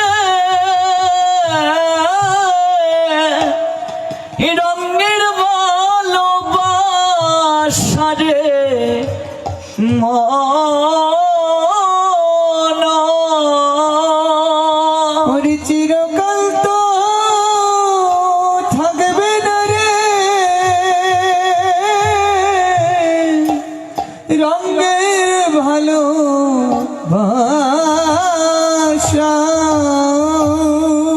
মন কৃষ্ণ নামেতে দেওনে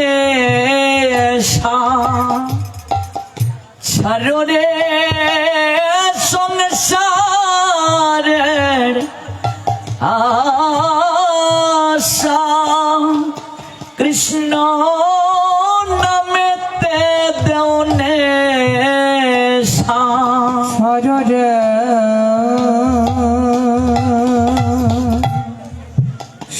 সংসারের আশা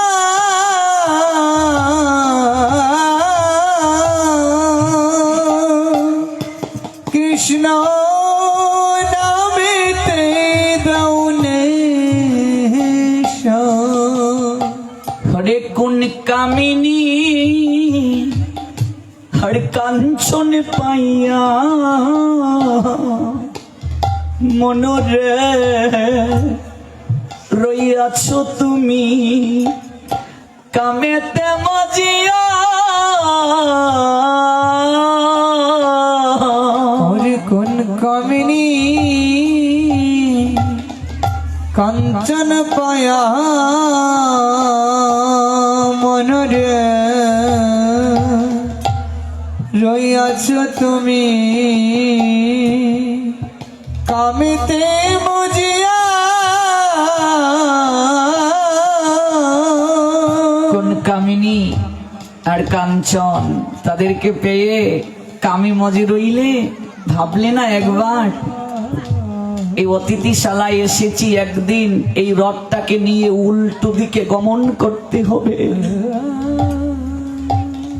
ফিরে যেতে হবে একদিন যে জায়গা থেকে এসেছি সেই জায়গায়। একটিবারও ভাবলে না শেষের দিনটা কার কেমন হয় কেউ বলতে পারে না মা। এক জায়গায় গিয়েছিলাম, এক মা কেঁদে কেঁদে বলছে একটু আসুন না বাবা আমাদের গৃহে। গিয়ে দেখলাম সারা ঘর দুর্গন্ধ, পারফিউম দিচ্ছে বারবার। শাশুড়ি বিছানায় পড়া, মাংস পচে গেছে।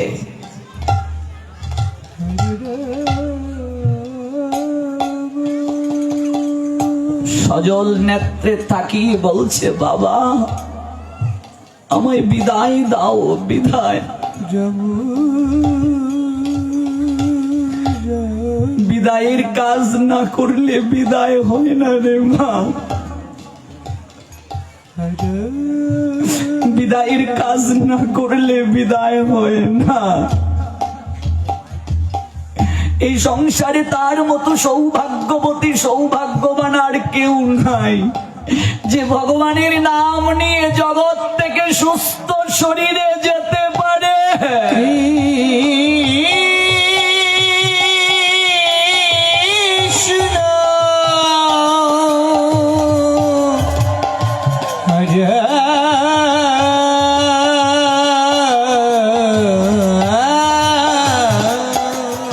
হরে কোন কামিনী কাঞ্চন পাইয়া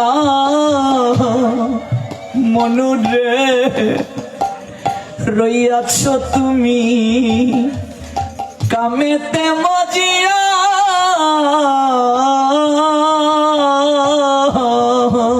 হরে কোন কামিনী কাঞ্চন পায়া মনরে রইয়াছ তুমি কামেতে মজিয়া। শেষের দিনে জমদূতি নেবে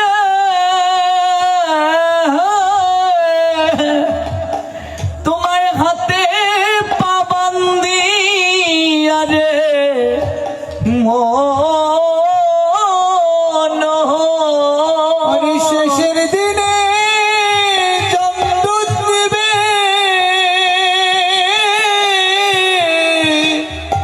তোমার হাতে পাইবান্দিয়া। মন কৃষ্ণ নামেতে দেওনে সররে সংসারের আশা কৃষ্ণ নামেতে দেওনে সররা সংসারের আশা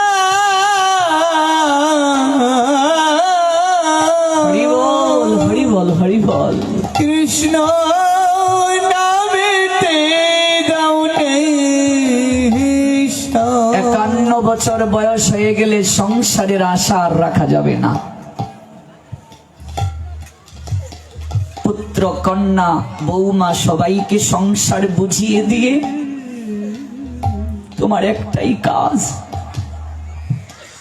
গোবিন্দ কি করে তোমার নামটা নিয়ে জগৎ থেকে যেতে পারি প্রভু। আর কোনো তোমার কাজ নেই। জীবনের হিসাব যে করে না তার মতো মূর্খ জগতে আর কেউ না। তার মতো জগতে মূর্খ কেউ নেই রে মা, কেউ নেই, কেউ নেই। 360 যেমন 7 দ্বারা ভাগ করা যায় না, তেমনি এই সপ্তপাকে বিবাহ মানে স্বামী স্ত্রীর বন্ধনকে কোনো কিছু দ্বারা কখনো আলাদা করা যায় না।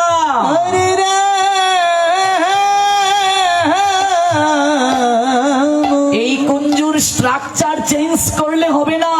গোলাকার, মাঝখানে বিন্দু, নারায়ণ স্বরূপে বর বসে এই স্বামী স্ত্রী ভজন করবে বলে সপ্ত প্রদক্ষিণ করে ওরা কথা দিয়ে আসে, কিন্তু ভজন করে না। মৃত্যু নামক কালো সর্প এসে নিয়ে যায়, আর শেষের দিনে বিলাপ করা ছাড়া আর কিছুই বাকি থাকে না। মাগো, সংসার বড় বিচিত্রময়। এখানে যতদিন খাটতে পারবে সবাই ভালোবাসবে। সংসারে যত খাটতে পারবে দেহরথ সচল থাকবে, তোমার বৌমাও তোমায় ভালোবাসবে। বর্তমানে অনেক পুত্র কন্যা বৌমা বৃদ্ধ বয়সে পিতামাতাকে, শ্বশুর শাশুড়িকে যন্ত্রণা দেয়, ভালোবাসে না। সমাজে হাজার হাজার বৃদ্ধাশ্রম গজিয়ে উঠছে। আজকে মনে রাখবে, কথাটা জেনে যাও, তুমি যতটুকু করবে তোমার জন্য ততটুকু থাকবে। সারা জীবন বউ থাকবে না, তুমিও একদিন শাশুড়ি হবে। এই জনম না হোক অন্য জনমেও তোমাকে সেই শাস্তি পেতে হবে। দেবকী বলেছিলেন, বাবারে কৃষ্ণ, জগতের লোক তোকে ভগবান বলে, আমি যদি ভগবানের মা হই তাহলে আমাকে কেন কংসের কারাগারে এত কষ্ট পেতে হলো। সেদিন ভগবান বলেছিলেন, মাগো আমি কি করিব বলো, সকলই কর্মের ফল। মাগো, তুমি যে ত্রেতা যুগে আরেক মায়ের কুল 14 বছরের জন্য খালি করলে, মাগো তুমি কই ছিলে ত্রেতা যুগে, আর আরেক মায়ের কুল খালি করে 14 বছরের জন্য সন্তানকে বনে পাঠালে। আজ তুমি সন্তান পেলে কিন্তু স্তন পান করাতে পারলে না। কি ভাবছো? এইভাবে যাবে দিন। শ্বশুর শাশুড়িকে নিজের মায়ের মতো, বাবার মতো গ্রহণ করতে হবে। প্রত্যেক শ্বশুর শাশুড়ির দায়িত্ব বৌমাকে মেয়ের মতো গ্রহণ করা। এক নারী 2 কুলকে উদ্ধার করতে পারে, পিতৃকুল আর শ্বশুর কুল। আজকে আমি সন্তান, মা বাবাকে কষ্ট দেই, দুঃখ হয়। 4 সন্তানের মা 1 মাস বড় ছেলের ঘরে খায়, আরেক মাস মেজো ছেলে, তারপর সেজো ছোট। এরকম কুলাঙ্গার সন্তান থাকার থেকে না থাকা ভালো। জননী স্বর্গাদপি গরীয়সী, মা স্বর্গ থেকেও বড়। মাকে যদি কেউ প্রণাম দেয়, পরিক্রমা করে তার বিশ্ব ব্রহ্মাণ্ড পরিক্রমা করা হয়ে যায়। পিতরে পৃথিবী পণ্যে প্রিয়ন্তে সর্বদেবতা। পিতা যদি সন্তুষ্ট হয়ে কাউকে আশীর্বাদ করেন, জগতের সব দেবতা তাকে আশীর্বাদ করে। আমরা যেন পিতামাতাকে কষ্ট না দেই, তাদেরকে যেন সেবা থেকে বঞ্চিত না হই। আর পিতামাতার দায়িত্ব সন্তানকে ভক্তি শিক্ষা দেওয়া। যে পিতামাতা সন্তানকে ভক্তি পথে বাধা দেয় সে হিরণ্যকশিপু, সে পিতা নয়। যে ধর্মের বিরুদ্ধে যায় সে মা নয়, কৈকেয়ী। সেই ভাই ভাই নয়, রাবণ বলে গণ্য। যে ধর্ম পালনে বাধা দেয়। একটা নিউজ শুনেছো কিনা জানি না, মাগো এক টুকাই ডাস্টবিন পরিষ্কার করতে গিয়েছে। পরিষ্কার করতে করতে একটা বস্তা পেল, কতগুলো ফুকর ছিদ্র। ছিদ্রের মাঝে আঙ্গুল এইভাবে নড়ছে। শীঘ্র করি বাঁধনটা খুললো, খুলে দেখে একটা বৃদ্ধা মা বস্তার ভিতরে। অবাক হয়ে হাসপাতালে নিয়ে গেল। ডাক্তার একটু ট্রিটমেন্ট করে জ্ঞান যখন আসলো, প্রশ্ন করলেন সেই মাকে, মাগো তুমি বস্তায় করে কি করে ডাস্টবিনে আসলে? সেই দুঃখিনী মা কেঁদে কেঁদে সেদিন বললেন, আমার একটাই ছেলে উচ্চপদস্থ চাকুরিজীবী।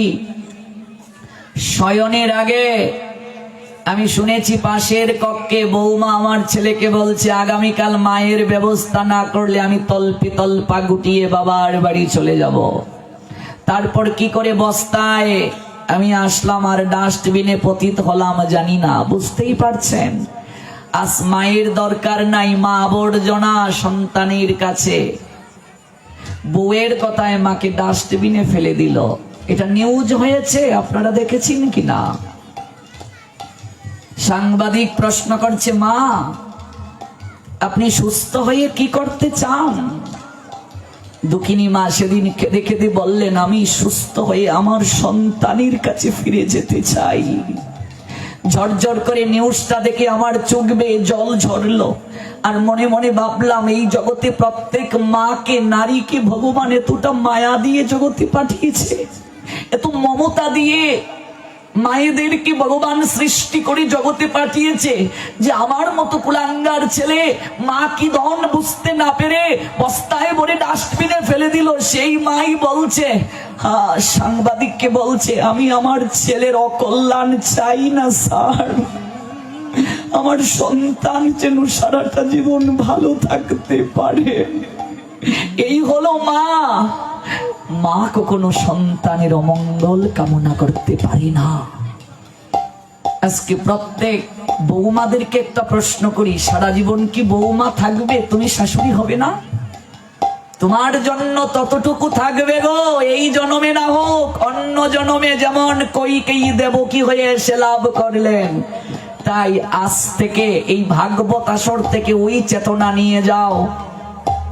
শ্বশুর শাশুড়িকে মা বাবার মতো দেখো, শ্বশুর শাশুড়ি বউকে মেয়ের মতো দেখো। তোমার একটা মেয়ে যদি ভুল করে 10 বার ক্ষমা করে কুলে নাও। বউ একটা ভুল করলে কেন তাকে কথা শোনাও, তাকেও বুকে টেনে নাও। দেখবে এই সংসার স্বর্গময় হয়ে যাবে। আর ভাগবত বলছেন, সেই মা মা নয়, বাবা বাবা নয়, যদি ভক্তি শিক্ষা কাউকে না দেয়। প্রত্যেক মা বাবার দায়িত্ব সন্তানকে ভক্তি শিক্ষা দেওয়া।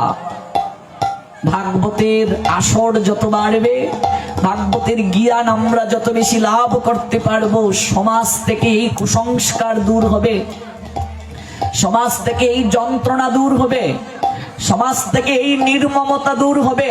বৃদ্ধাশ্রম মানেই তো কলঙ্কিত জায়গা। মা বাবাকে যে সন্তান বৃদ্ধাশ্রমে পাঠিয়ে দেয়, তারা সন্তান বলে গণ্য নয়। ভাগবত মানুষের চরিত্রকে নির্মল করে, ভাগবত মানুষের চেতনাকে জাগিয়ে দেয়, ভাগবত মানুষের চেতনার মাঝে উন্মেষ ঘটিয়ে দেয়। নিয়ত ভাগবত শ্রবণ করলেই মনুষ্য জীবের পরম কল্যাণ হবে। হৃদয় বৃত্তি দীর্ঘ থেকে দীর্ঘতর হবে, হৃদয় বড় হবে। আকাশের ন্যায় উদার হবে মানুষ, পর্বতের ন্যায় সহিষ্ণু হবে। শ্রীমান মহাপ্রভুর শিক্ষা লাভ হবে। ত্রিনাদপি শুনিছেন তরুরপি সহিষ্ণু না, অমানি না মানদেন কীর্তনীয় সদাহরি। আমরা এই ভাগবত থেকে দূরে আছি বলেই আমাদের এই কষ্ট, আমাদের এই যন্ত্রণা। কৃষ্ণ ব্যতীত জগতে কেউ সুখ দিতে পারে না। আপনি সুখী হতে চান, সুখময় কৃষ্ণকে যদি বাদ দেন, আপনার কিছুই লাভ হবে না। দেখুন কবিরাজ গোস্বামী পাদ কি বললেন, কোথাও সুখের সূত্র খুঁজিয়া না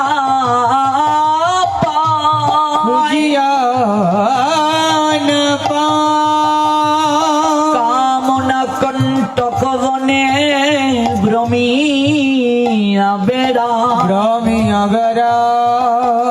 অগো কৃষ্ণ বিনা সুখ দিতে নাহি অন্য নাহি অন্য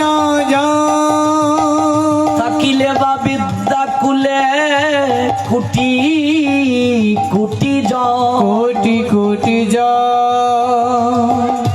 যাওয়ার আগে আমি তিনটা অনুরোধ রেখে আপনাদের কাছ থেকে বিদায় নেব। প্রথম অনুরোধ, যদি কৃষ্ণের সংসার, ভগবানের সংসার করতে হয়, শ্রীমান মহাপ্রভুর আনুগত্য ব্যতীত সম্ভব নয়। সর্বপ্রথমেই আমাদের যে কার্যটা করতে হবে সেটা তুলসীর সেবা করতে হবে।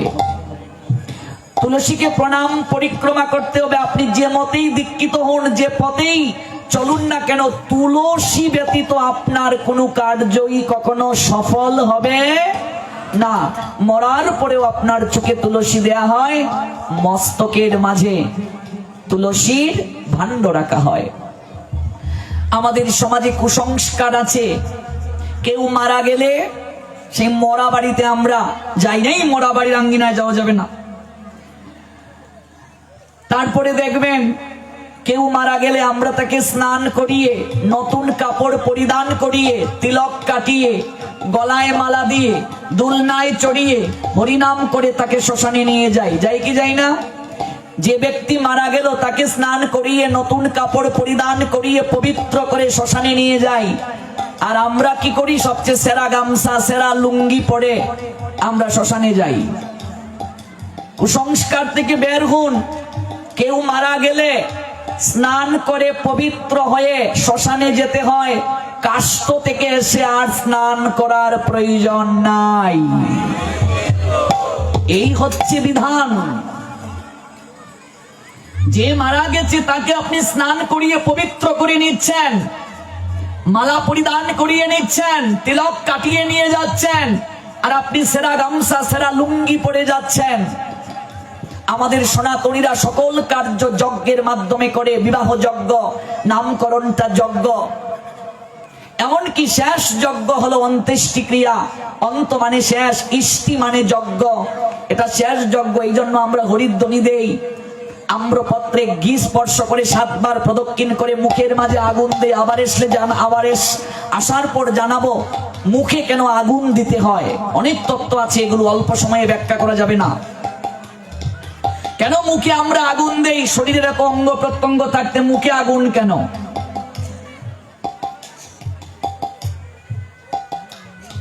শেষ যজ্ঞ।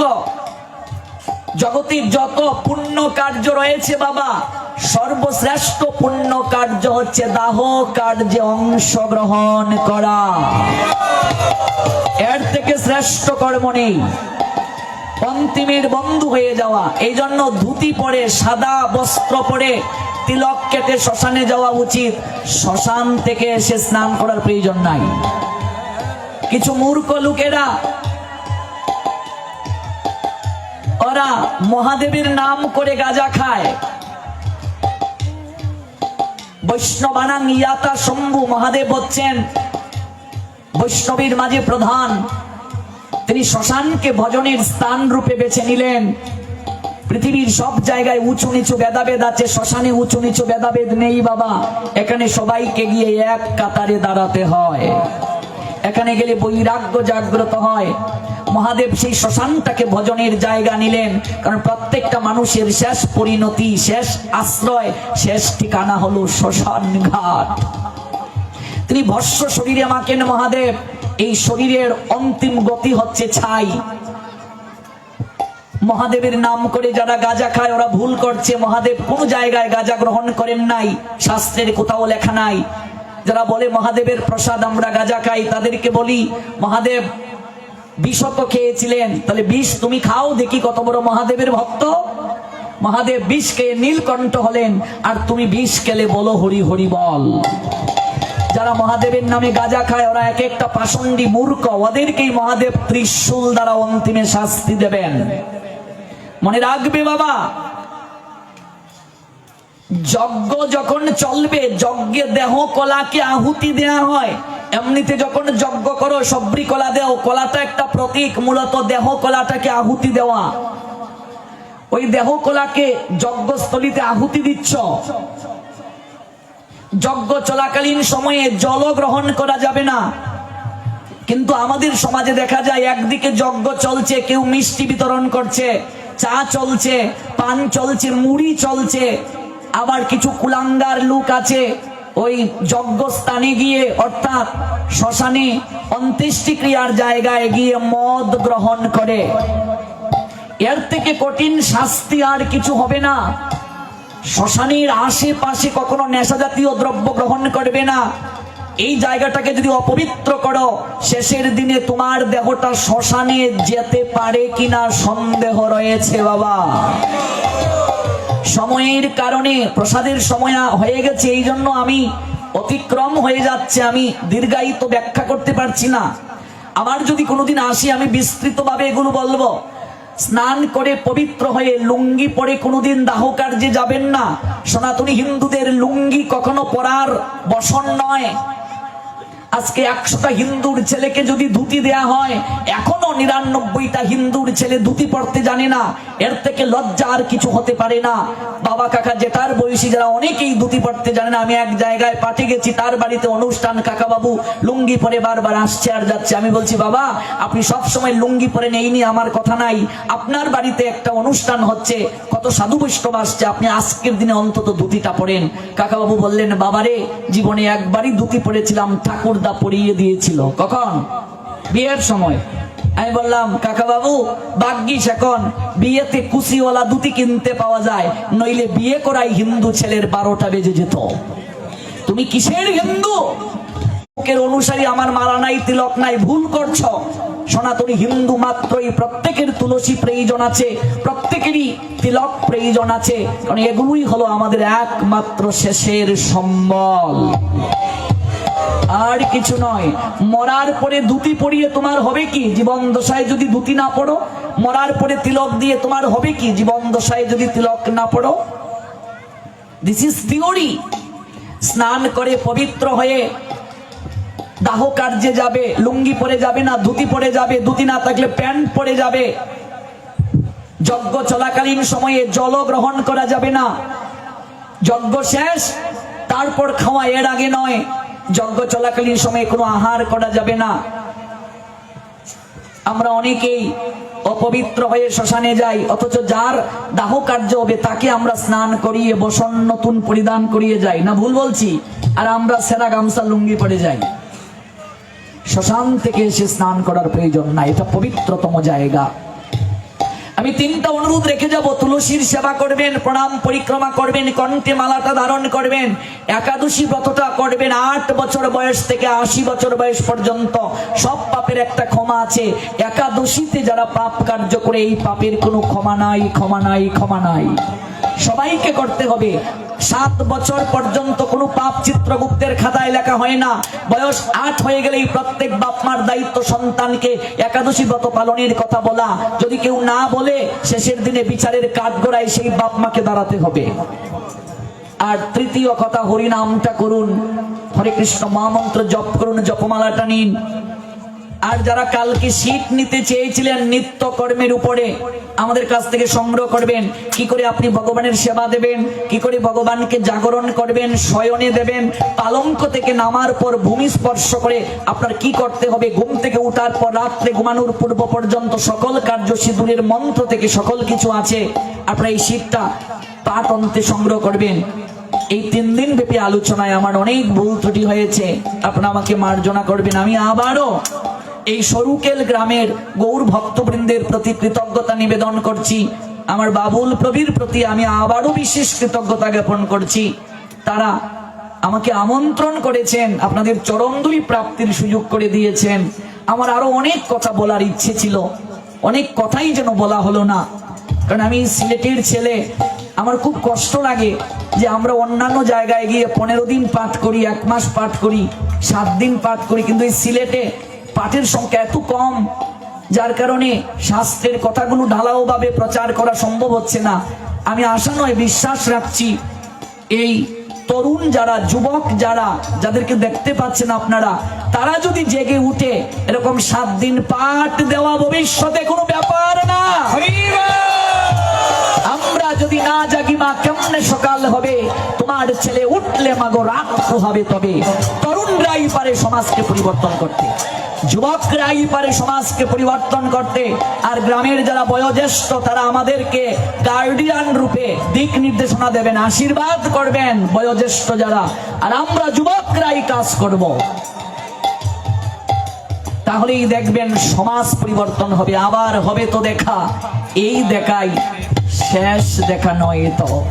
হরে কৃষ্ণ হরে কৃষ্ণ কৃষ্ণ কৃষ্ণ হরে হরে, হরে রাম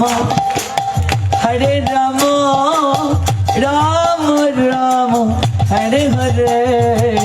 ভাগবতের দক্ষিণা প্রদান করুন, হরে ভক্তরা কৃষ্ণ আপনাদের কাছে যাবে। কৃষ্ণ কৃষ্ণ হরি হরি।